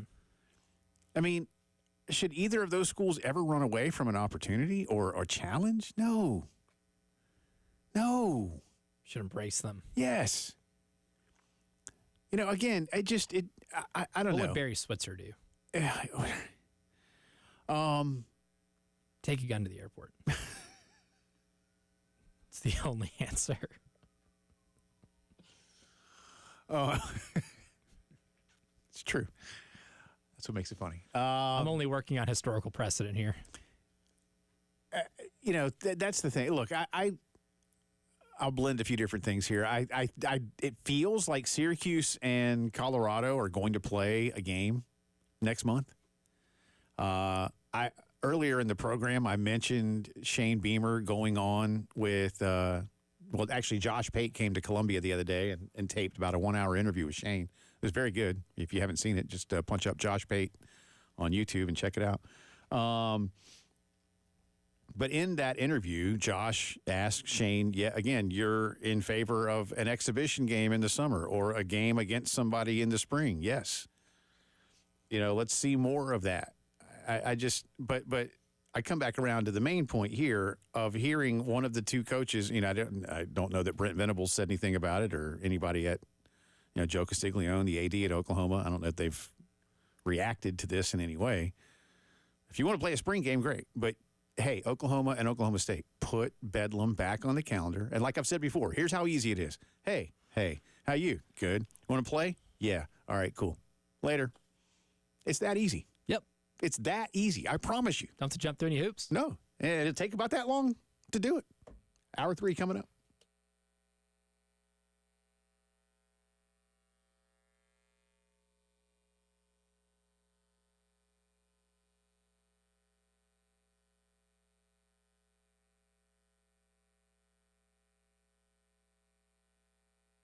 Whether it's a spring game, a fall game, a summer game, winter game, whatever kind of game it is, watch it better with our good friends at Integrated Media, providing all the technology you need and the best in home theater. Maybe you are going to be building or remodeling soon.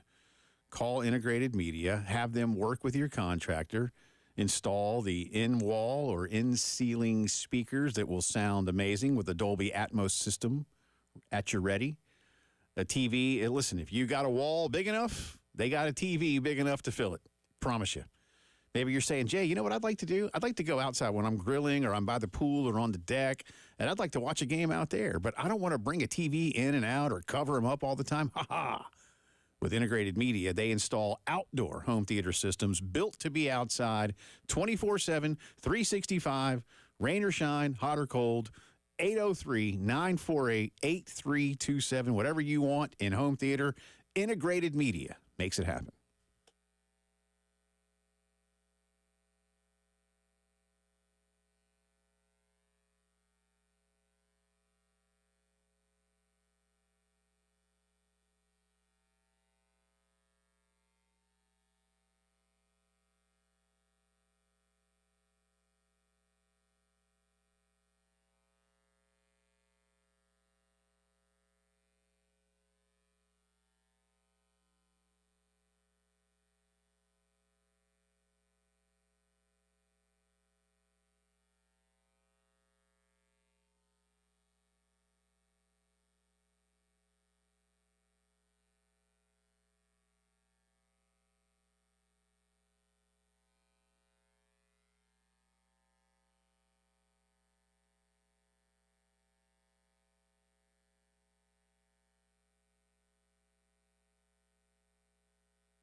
From the Wetzel Automotive Traffic Studios, I'm Elijah Campbell. The few accidents to get to you that are causing some issues on the roadways, including an accident that's got the right lane completely blocked on I-20 eastbound after US 1 near exit 58, so avoid that if possible. Traffic moving very slowly. We also have other accidents causing more minor traffic backups on Gervais Street near Hughie Street downtown, Highway 1 at Augusta Road at Rabun Road, one I-77 southbound at Bluff Road near exit 5, and lastly, one on US 378 near I-77.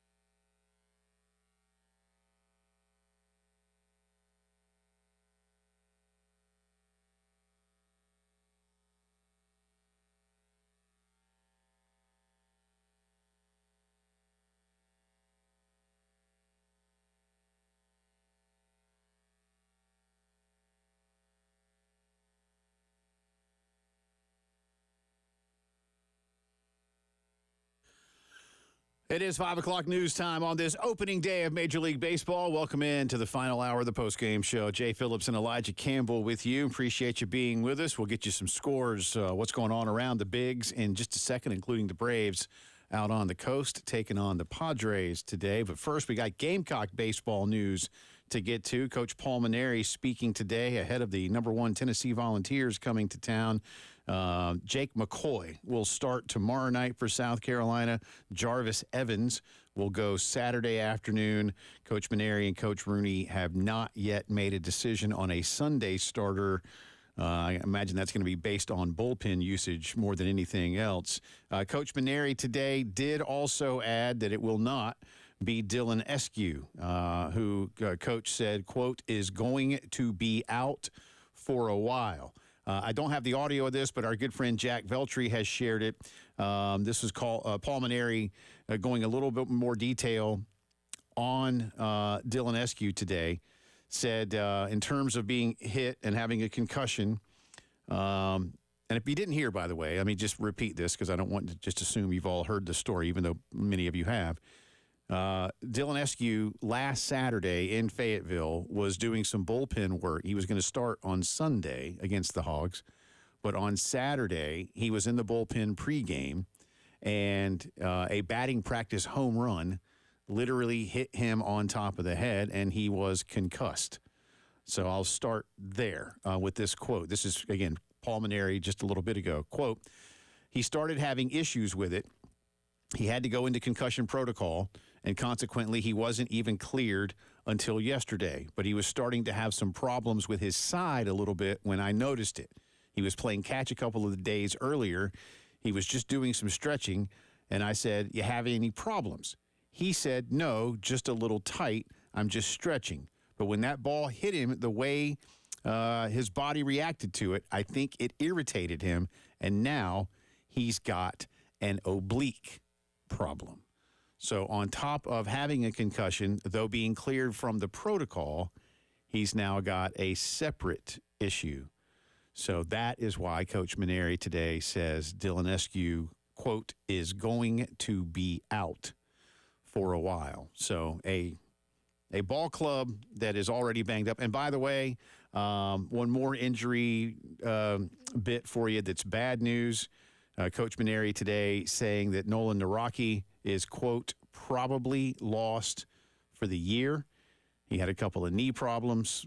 Coach saying Nolan will need to decide on whether or not surgery or physical therapy will be what he needs to do to try to get those things better. But either way, quote, probably lost for the year. Elijah, I say this with a smile, but serious at the same time. Your proclamation of a Murphy's Law season seems to be coming into even more clear focus for this baseball team. Yeah, the Murphy's Law Team of the Year contest is a complete runaway at this point. I don't know if you can identify a college baseball team in America that has not just like the injuries are one thing because everybody deals with injuries. It's the way the injuries happen. It's the way you've lost some of the games late.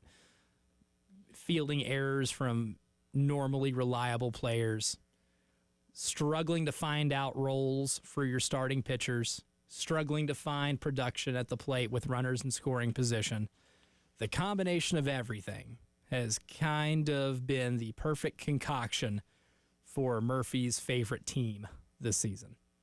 You know, and a lot of you, and that's not an excuse, certainly. It's going to be part of what South Carolina deals with. They've still done enough to win more of the games they've lost against the highest competition levels they've played.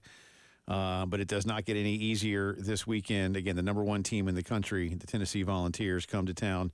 That game one will be tomorrow night at 7 o'clock here in Columbia only. Again, it'll be all across the Gamecock Radio Network, but here in Columbia tomorrow. That game will be on 98.5 FM, not here on 107.5. The game tomorrow afternoon, women's basketball, will be on these airwaves starting at 4:30. The tip-off is scheduled to be, again, we've been saying kind of fun, 5-ish. I believe it is 30 minutes after the conclusion of the North Carolina Duke women's game tomorrow in Birmingham. Yeah, that's when we tell people what I tell people when I'm going to meet up with them someplace, and I'm not sure if I'm going to be on time. I use one of my favorite descriptors of a word here, the word around, because if I tell you I should be there, around 5, and if I show up at 5:10, that's around 5. It is around. If I show up at 4:50, that's around 5. Sure. Even 5:30 is we're stretching it, but it's kind of like my Happy New Year thing. Then you're getting a little out of the realm. We're pushing it, but that gives me a nice buffer of about 30 minutes each way. If I just say I'll be there around that time, then I can't be accused of fibbing if I'm not on the dot. That's true. Good call. So there you go. We'll have more on the baseball team with our good friend David Cloninger coming up in just a bit. Let's turn our attention to basketball tonight. The Sweet 16 gets going up in Jersey, East Region. BYU and Alabama tip just past 7 o'clock. That game will be followed by Arizona and Duke out west in San Francisco. Maryland and Florida That game around 7:30, 7:40. I think I saw 7:30. I saw 7:30 something, but I wrote down 7:30. And followed by Arkansas and Texas Tech. The high seeds are all favored in this game. Alabama's favored, Duke is favored, Florida's favored, Texas Tech is favored. BYU, with the Vegas odds, I suppose the best chance to win a game tonight, and by the computers, BYU just a 4.5-point underdog to Alabama, and a lot of people really high on the BYU Cougars. Does Maryland have a chance? If Maryland, I'm wondering, with this Kevin Willard situation, and again, UMD head coach Kevin Willard kind of throwing his school under the bus roundaboutly anyway, and then skipping or missing, however you want to portray it, the team dinner last night. Will this galvanize the Maryland Terrapin basketball players, or will this overly distract? Because I think Maryland has a really good chance to beat Florida. You know, Florida's been playing electrifying basketball of late. Yeah. But I like Maryland's opportunity. I'm not saying I think Maryland will win. I don't. Yeah. But I just wonder what this is doing to the Terp players, because it's a horrible look from their head coach. Oh, horrific look. But I think in terms of the effect of the team, I don't know if it's going to have that much of an impact, because if you think about it, a lot of the players on this team right now are kind of mercenaries in their own right. They probably respect it. I mean, a lot of transfers in this team, like Jacoby Gillespie is a transfer from Belmont, who's the starting point guard. Like Derek Queen even admitted in the press conference after the Colorado State win that, yeah, first reason why, I trust Kevin Willard is because he's the man who gives me the money. Right. Like, I think a lot of them get it. By the way, Derek Queen today signed an NIL deal with Dairy Queen. DQ, signs with DQ. Yeah, love it. Yeah. Very fitting. And that kid can play some basketball. He's good, man. That may be the most talented and maybe best, like, starting five unit in the sport right now in terms of, like, connectivity. They're awesome. The Crab Five is a great nickname, and it's deserved. You got to give a really good starting five a nickname like that, and if you do, I mean, again, they have to be able to perform to that level, and they do. I mean, statistically speaking, this is one of the best starting fives in America. I think the bigger impact on Maryland is just going to be facing a team like Florida that does dig into their bench really well, that can extend pressure three-quarters court for a lot of the game because they do have the horses to do that. And the way that Florida just can kind of beat you in any way possible. Yeah, we talked about that. It's like Golden's team and Pearl's team. You want to play in the 40s? Okay. Bet, yeah. You want to play in the 60s? Okay. You want to play in the 90s? Okay. I thought it was really funny when I was in Nashville. I was sitting in on Todd Golden's presser after they beat who was Alabama. After they beat Alabama like a drum in the semifinal. He was asked, what's going to have to happen in the Tennessee game for you guys to win, because we had two incredibly different results when you played in the regular season. And Todd kind of narrowed it down to whoever dictates the tempo better is going to win this game, because they play best whenever the score's lower and their defense can take over. We play best when we can get out and transition.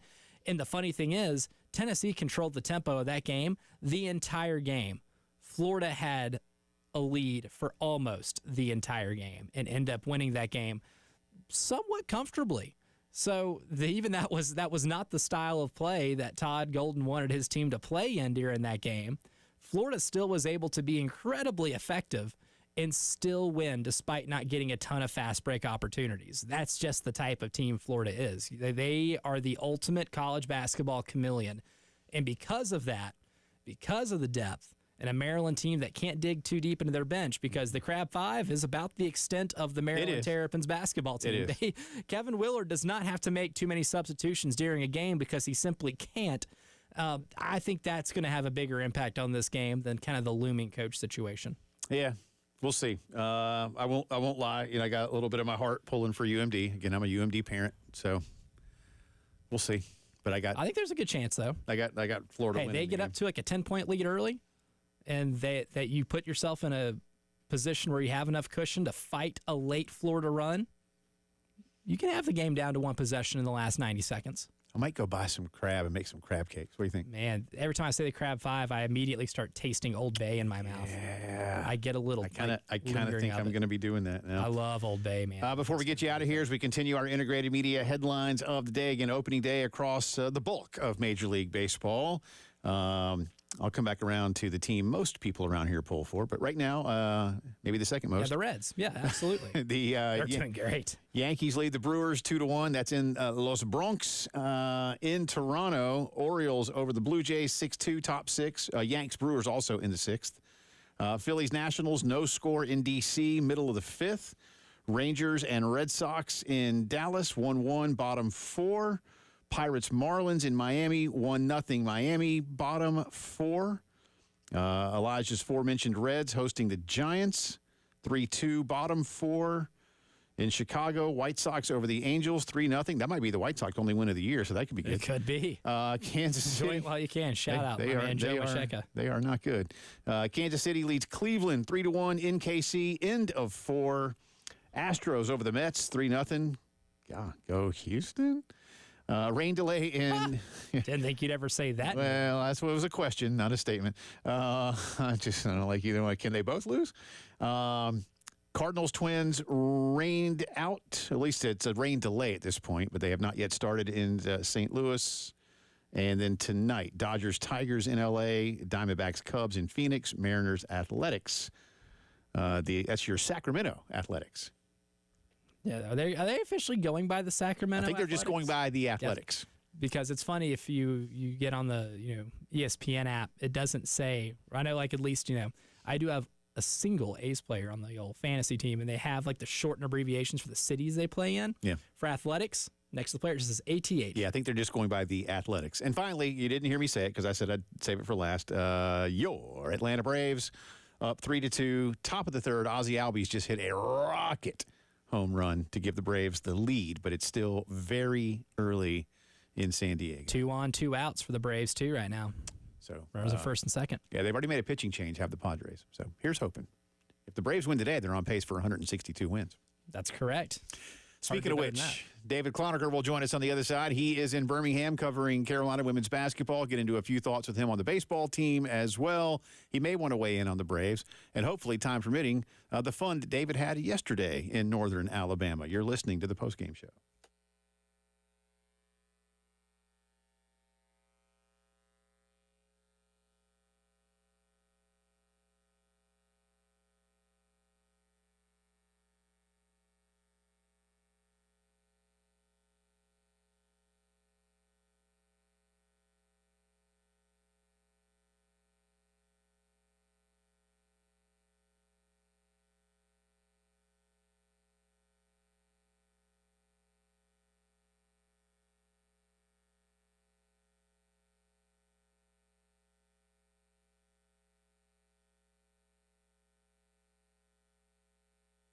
AAA Heating and Air, ready to keep you and your family nice and comfortable all spring and summer long, getting ready to get hot, and it'll stay hot for a while. If you haven't had the AC checked in a while, maybe you're low on coolant, maybe you just don't even know, call 803-677-1500 and schedule to get one of the great technicians from AAA Heating and Air into your home, give your system a full inspection.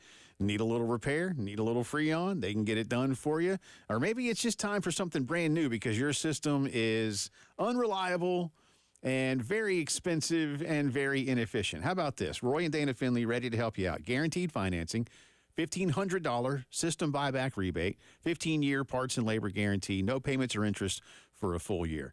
Call them up. See what they can do for you. I love what they've done for me. I stay nice and comfortable all year long. 803-677-1500. Tell them we sent you to AAA Heating and Air.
18 minutes after 5 o'clock here on a Thursday afternoon. Welcome back into the postgame show. He's Elijah Campbell. I'm Jay Phillips. Thank you for being with us.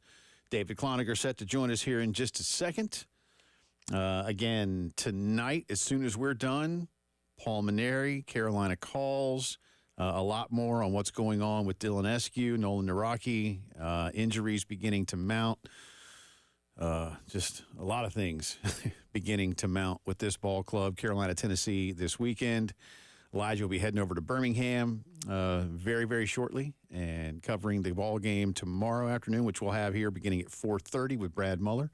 Speaking of covering that ball game, David Cloninger already on the ground in the South's version of the Steel City. How are you? How are things in Birmingham? You've been there a lot, so what you doing? Well, I'm just sitting back here watching game 1 of 162. I got over here as quick as I can. USC player availability ended right about the time first pitch was thrown. So I had all my stuff done. I hot-footed it down here. I saw on the phone that the Braves were winning 1-0. As soon as I asked the establishment where I'm at to put the game on TV, as soon as the screen glowed to life, Chris Sale gave up a 2-run single. Ain't that something? I love this game. There's nothing more exciting about it. Yeah. Well, they're winning right now, so it's good. Are you? Yeah, where are you? Are you at the place where we all go at media days? But you're not in Hoover. Are you? You're downtown. Yeah, and plus they closed that place in Hoover. Baumhauer's at that location is no more. It's on a place called Mugshots right down the street from Legacy Arena. And I was also watching when Ozzy Albies, cranked one that hadn't landed yet. So that was a shot. But it's okay. Chris Sale's about to blow the lead here again, so we're good. We're good. It's game. I love the optimism. Yeah, no, that's David. David. Look, man, if you always expect the worst, you're never disappointed. That's a good life lesson. All right, that's a thing. Put that on the business card or a T-shirt. Let's start with the women's basketball team again. They'll be playing around this time tomorrow. They know what's up. There's not a whole lot of youth, but there's certainly Joyce Edwards on this team. So I'm just curious as to how she's doing, how she's reacting to this environment, and how crucial it is to be at your best. Oh, yeah. I mean, she's a freshman, so, you just have to, I don't think there's going to be any nerves necessarily because she's used to being here. But, she knows what she's going to have to do. And the fact is that she is coming off maybe not her greatest game, but it was still a pretty effective game just the same. So I think she's going to be just fine. I did speak to her today about another, story kind of off topic, but the main thing was that she grew up watching this team, and this team was always playing this time of year. So she knows exactly what it's going to take to keep this team here. And this team is built on the strength of all of its members. So I think she knows, hey, it's okay if you have a bad game once in a while. Just don't make it a habit. Yeah, definitely. And one thing that's becoming a habit, especially in the second half of that Indiana game, is a lot of the veteran players. We've seen a lot this year of the bench unit, not just taking over games, but outscoring the opposing team entirely.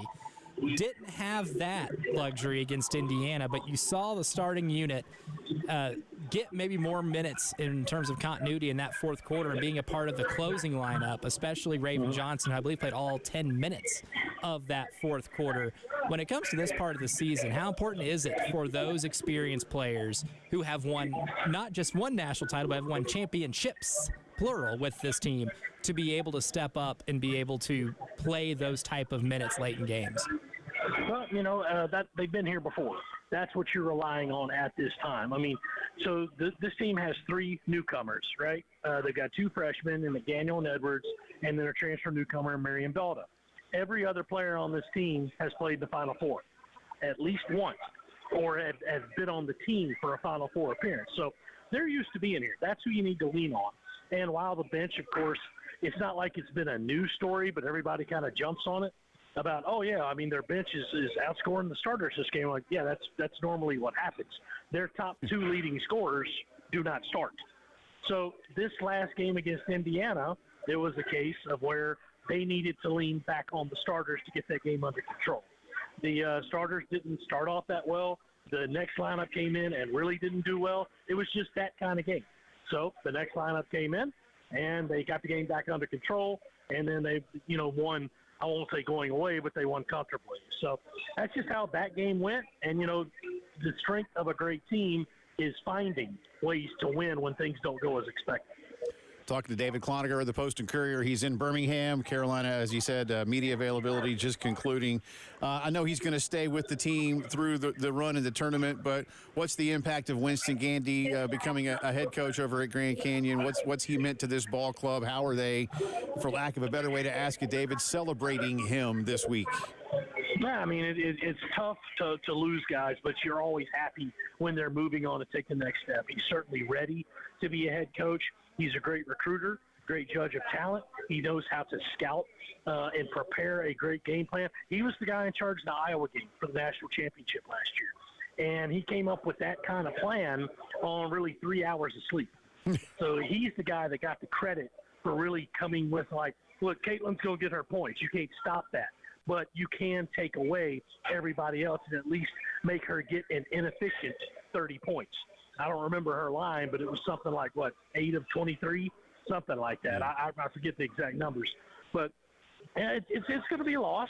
But, when you get real good, guys, people could start come looking at your assistants. That's what happened with, Fred Schmiel a couple of years ago, who Winston Gandy replaced. So it's going to be tough. But, Winston's ready, and it's just part of the price, I guess, you pay for being a successful program. And then in terms of tomorrow's game, David, I think this matchup with Maryland is an interesting one, just kind of given what Maryland does very well. Not all that exciting defensively. I think you certainly have the better team in terms of how both teams guard, but this is a top 5 efficient offense in women's college basketball. Do you think that they can give maybe this elite Gamecock defense any issue? No, of course. I mean, if you come out hot, it's always tough to kind of knock you off of coming out to that hot start. And they're going to want to come out there, run their game, establish the tempo, shoot a lot of threes. What USC has to do is take them out of it. But the good thing is they have experience in doing that. Another story I'm working on, Bree Hall, no one talks about her being an elite defender. Just an absolutely fantastic defender. So it's tough to shut down a team like Maryland that can really score 1 through 5. But the top scorer on that team, that's going to be given to Bree Hall. And she's managed to shut down some of the best in the country so far. That shouldn't be any different tomorrow. USC's at its best when it plays fast in transition. So it is a case of like, okay, if you want to play that way, we'll play that way too. And they've been here a lot before. So could be an interesting matchup, but put it this way, fellas. I packed 2 suitcases for this week, one for Birmingham and one for Tampa. And I'm not planning on having to go home in between. Smart man. There's a movie line in there somewhere that I want to get to, but I can't quite place it as of yet.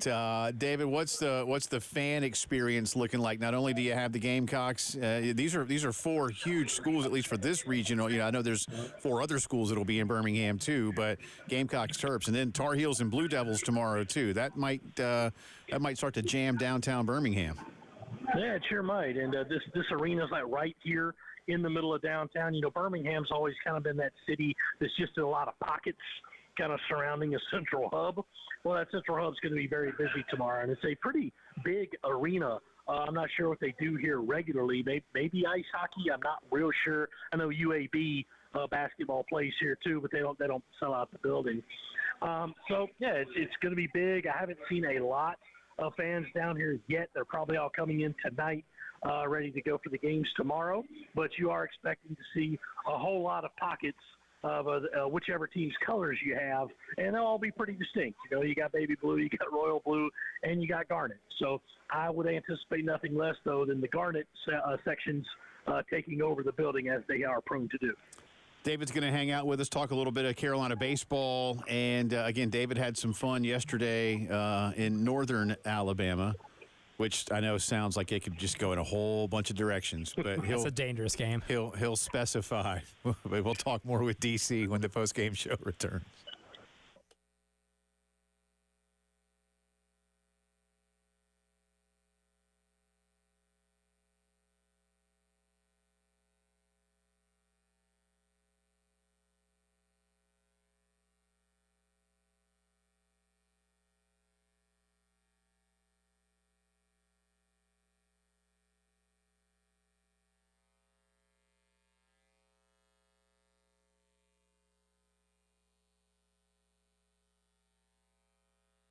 Palmetto Citizens Federal Credit Union, ready to help you and your family out with any and all of your banking needs. And these days, maybe more important than ever, to start saving money. And Palmetto Citizens has programs that reward you for saving. You can get all the details at palmettocitizens.org. But what a great lesson for the kids, or heck, for you. But, why not get paid to save? And Palmetto Citizens can help you out with that. Maybe it's time for a new vehicle. They've got some fantastic options on car loans right now that are better than the big banks. And remember, when you do all these things, you're doing it with lower rates and fewer fees than the big banks, because Palmetto Citizens is a not-for-profit federal credit union. So they return earnings to members in the forms of those lower rates and fewer fees. My wife and I have been members for several years now. Love the service. 14 convenient locations across the Midlands and always online. Learn more. Apply now for anything at palmettocitizens.org.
From the Wetzel's Automotive Traffic Studios, I'm Elijah Campbell. A few accidents to get to you that are causing some issues on the roadways, starting with one on Gervais Street near Hugh G. Street, Hardscrabble Road at Elders Pond Road, Highway 1 at Augusta Road at I-20, I-20 westbound at South Carolina 277 near Exit 73, Pond Branch Road near Reedy O. Smith Road, and lastly, one on US 378 near I-77.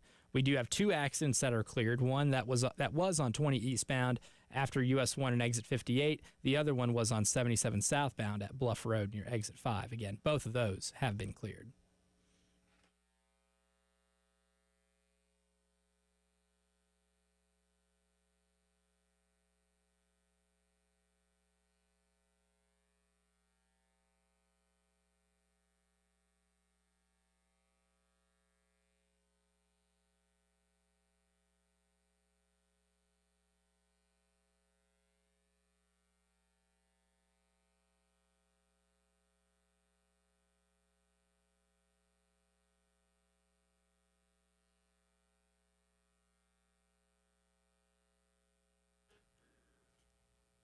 It is Drive Around the SEC time. We're going to continue talking some Gamecock baseball, although, again, tonight got three Southeastern Conference schools in action at the Sweet 16. BYU, Alabama will get us going up in Jersey in the East region. About 30 minutes later, Florida will tip off with Maryland out west in San Francisco. And that game, the UMD-UF game, will be followed by Arkansas taking on Texas Tech. The other game tonight, Arizona and Duke. Got a couple of baseball series that start tonight as well in conference play. We'll get into that. David Cloninger is joining us from Birmingham, where he's just finished up media availability with the Gamecock women's basketball team. They will tip off around 5 o'clock tomorrow, again officially 30 minutes after the conclusion of the North Carolina Duke women's game in the Birmingham Regional. And Braves fans, quick update. Atlanta leads San Diego 4-3, top 4, 2 out. Austin Riley just hit a shot into left center field. So 2 homers for the Braves today. Ozzie with a bomb a little bit earlier to give the Braves a lead. San Diego tied it last inning. And then just now, again, Austin Riley with a shot. So long way to go. Long season. But for now, Braves fans, opening day looking all right. DC, in the meantime, Gamecock baseball getting more bad news today. Dylan Eskew not only dealing with the concussion issue, although Coach Maneri says he's been cleared, but now has an oblique strain that could keep him out for a while, Paul said. And we learned that Nolan Naraki is likely done for the season with some knee problems. Elijah has labeled this now a Murphy's Law team. Not an excuse, just an observation and a reality for where this team is. And here comes Tennessee. Yeah, it's not great right now, Jay. I mean, obviously everybody can look at the record and say 1-5 SEC. And, there's a couple of those games that could have gone the other way. Obviously, Arkansas was a tough one, especially that last game. But, you do have to look at it and say, I'm not sure how many people actually thought this was going to be a good year. I certainly didn't. I thought it'd be, as I said, I think this was 2/3 of the team coming into the season. There were just way too many questions. I thought, I don't know. I think they'll probably squeak into a regional, which is the bare minimum for this program. Now it's looking like that may even be a very significant stretch. So you can't help injuries. I still don't really know why Austin or Dylan Eskew was in the bullpen while Arkansas was taking VP. But either way, he's not going to come back for a while, and Rocky may not come back ever. So we'll see what happens there. But the main thing is that this team is really ragged right now and about to play the number 1 team in the country. And I'm not going to say it could.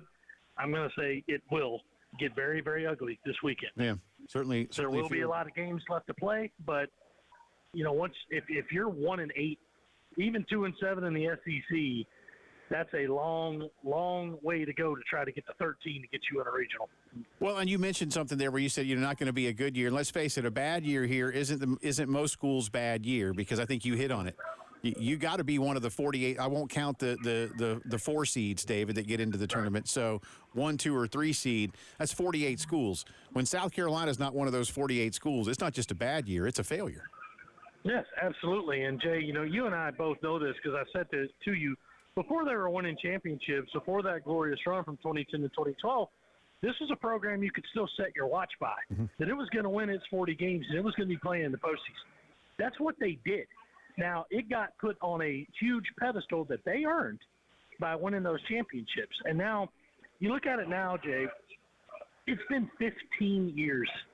15 years since that first title. And a dozen years since they last appeared in Omaha. And you have to start looking around and saying, it may have been a case like, hey, it's just not their time. They keep flaming out. No, they've missed, 4 postseasons in that time? Yes. Not counting 2020? Not counting COVID. Yeah, Mark and Chad both missed the playoffs twice. Yep. There's simply no excuse for this program to ever miss the postseason. And while coming into this year, yes, you had a coaching change. Yes, you had some guys leave. Yes, it wasn't that great of a team last year. There's still no excuse for it. And at some point, you just have to look and say, how did it get this bad? How was a program at the absolute top of the game when Ray Tanner left gotten this bad? And that's where uncomfortable questions come from. That's where situations have to start getting looked at, where you say, look, Paul Maneri didn't walk into a rose garden, and it's seemingly getting worse every day. So what happens after that? it's a lot of uncomfortable questions that maybe people don't want to answer right now. But once this gets towards May and the SEC tournament, which everybody gets in this year, so there's no worry about missing that, you do have to look and say, okay, where is this program going? And since there's a new athletic director in town, where do you need it to be next year? Yeah, great point. And my one question about this baseball team, because realistically, this late in March, already into SEC play, a lot of the elements of your team it is what it is, and you are what you're going to be. But with a coach who kind of specializes in getting a team to improve as the season goes along, my only curiosity here is, what about this team can get better? Some of it's not going to. Some of it is pretty set in stone that this is an issue that you're going to have all season long. But is there anything that you see in this team that feasibly can get better once we get a little further in? Well, guys, obviously you can't help injuries. You can't help it when pitchers that you think are really going to be good just aren't.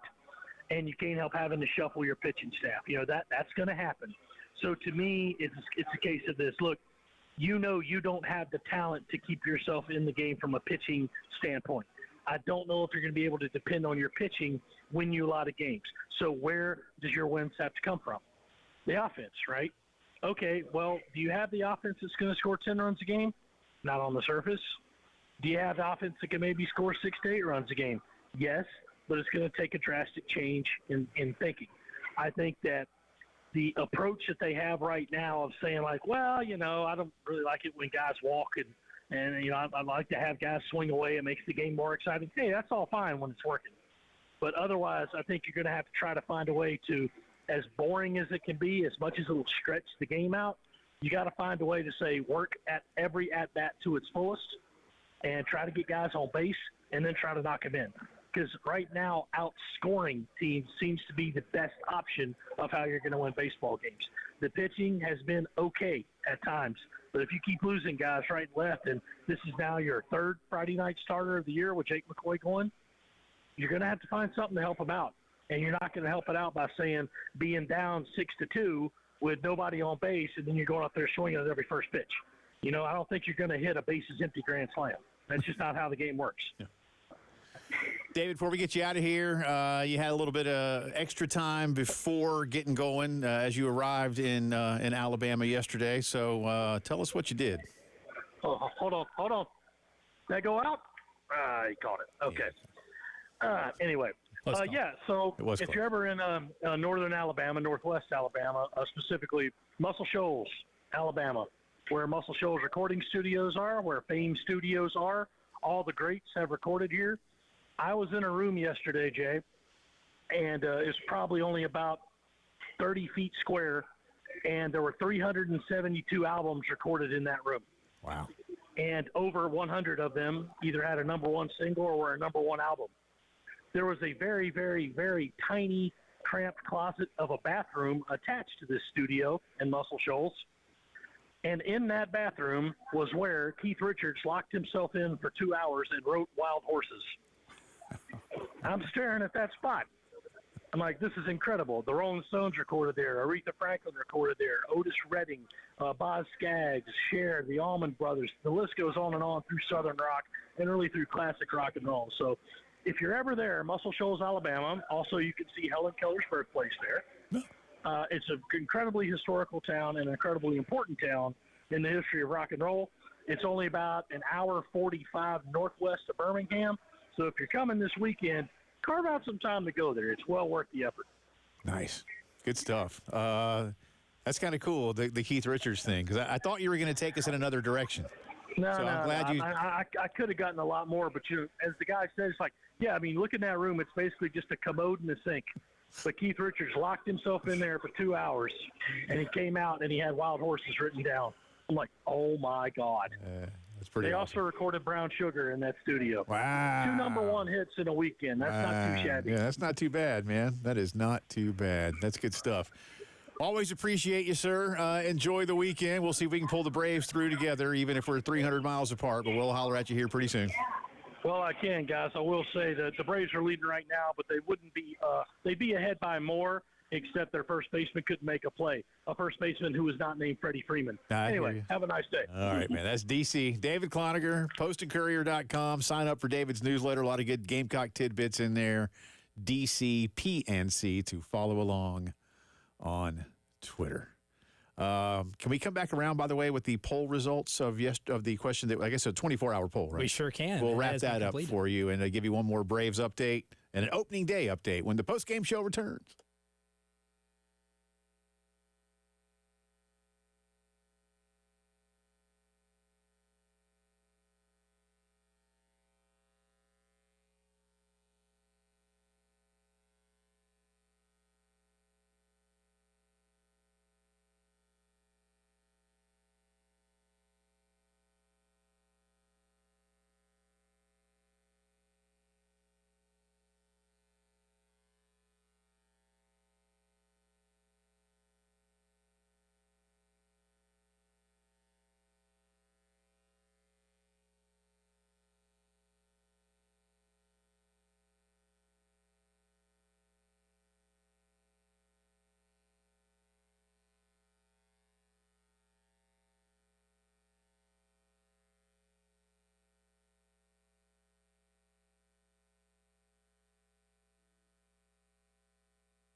Final few minutes of the program here on this Thursday. Thanks again to our good friend David Cloninger for hanging out with us for a few extra minutes. Jay and Elijah with you. Paul Maneri, Derek Scott coming up on Carolina Calls here in just a little bit. Gamecocks in Tennessee tomorrow, Saturday, Sunday. Again, a reminder, tomorrow, radio-wise, at 4:30, Brad Muller will take over here in Columbia on 107.5 The Game with Carolina women's basketball. Tip-off scheduled for right around 5 o'clock. Elijah will be there covering that, and I'll be joined by him for the first half of our show, and then we'll have basketball here in Columbia tomorrow, 6:45, baseball airtime on 98.5 FM. And again, we're encouraging you to send Derek and Stuart the classic rock that you would like to hear. Yes, they do take requests. Instead of hearing it on 98.5. So if you want to send your favorite Eagles, Tom Petty, whatever, it's up to you. Elton John, Billy Joel. Our boy Chris on the text line here it wasn't Chris. Sorry, Chris, it wasn't you. But as a nameless texter on the text line did suggest ABBA. ABBA. I don't know if they play ABBA on that station. I can't recall hearing any ABBA on 98.5. But you never know. Hey, why not? I mean, in the way that Derek and Stuart could probably harmonize, sure. Yeah, absolutely. Have at it, man. I don't see why not.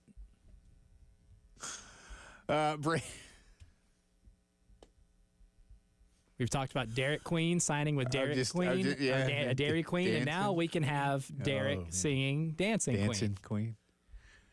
Oh, man. Stop us now. Braves lead the Padres, top 5. It's 4-3. Again, young Drake Baldwin. Congratulations to this young man.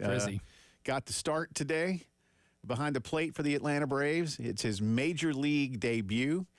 He did get walked earlier, so he has gotten on base. He's not yet gotten a hit, but he becomes the first Brave catcher to make his major league debut since the 1951 Boston Braves, the great Ebba St. Clair. Not to be confused with ABBA. Nope. Last nameless. But there you go. All right, poll results. We had, I guess, taking the temperature kind of thing here for Braves fans, for Gamecock baseball fans, as I watched the Atlanta Braves. There is a little bit of an overlap for Braves fans and Gamecock fans, and those hope levels are probably varying, and we're going to learn that from this poll here, because yesterday kept it pretty simple. What's your level of hope for the Gamecocks baseball team? Is it A, long season, still time, B, concerned, C, mashing the panic button, or D, checked out entirely? We had 401 votes, so a reasonable sample size here. 37% are checked out. 32% are concerned. 22% are mashing that panic button. 9% say it's a long season, still time. Yeah, I can appreciate B and C. I don't check out on them yet. I mean, there's still 24 games to play, and yes, it's going to be very difficult this weekend. Tony Vitello has built a juggernaut in Knoxville. A wagon.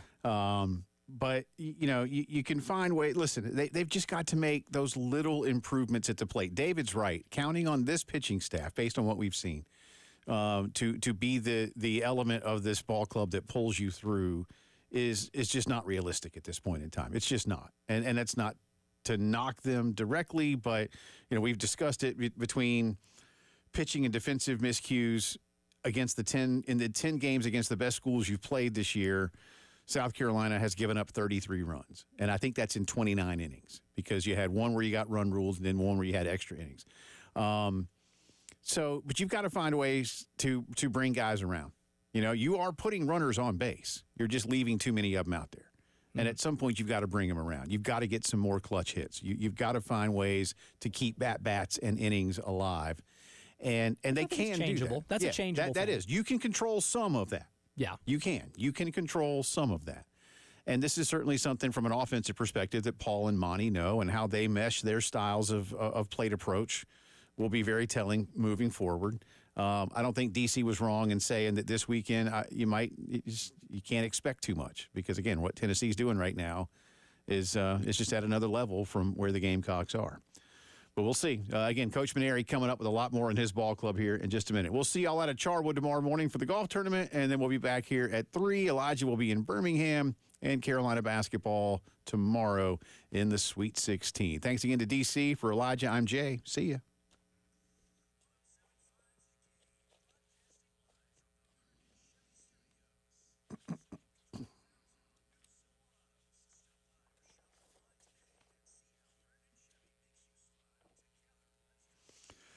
And one final note before we get out of here, and it's from our friends at the Joint Chiropractic Centers. Their goal, very simple: improve your overall health with affordable, convenient chiropractic care, help you maintain your body, and prevent those things that keep popping up and make you just feel kind of off. But if you've been bothered by back, neck, shoulder, joint pain, the Joint is ready to help you out. You never need appointments. You never have to worry about insurance. And they are FSA and HSA approved. You can be in and out quickly at any of their locations, Monday through Friday, 10 to 7, and Saturdays, 10 until 4. Harbison Boulevard, Forest Drive, Roberts Branch in the Northeast, Sunset Boulevard in Lexington, all ready to see you. If you've never been to a chiropractor, you got some questions, for just $29, you get a consultation, an exam, and an adjustment. See if it's right for you. If it is, they can see you here in Columbia or all across the country. You don't have to feel bad to feel better at the Joint.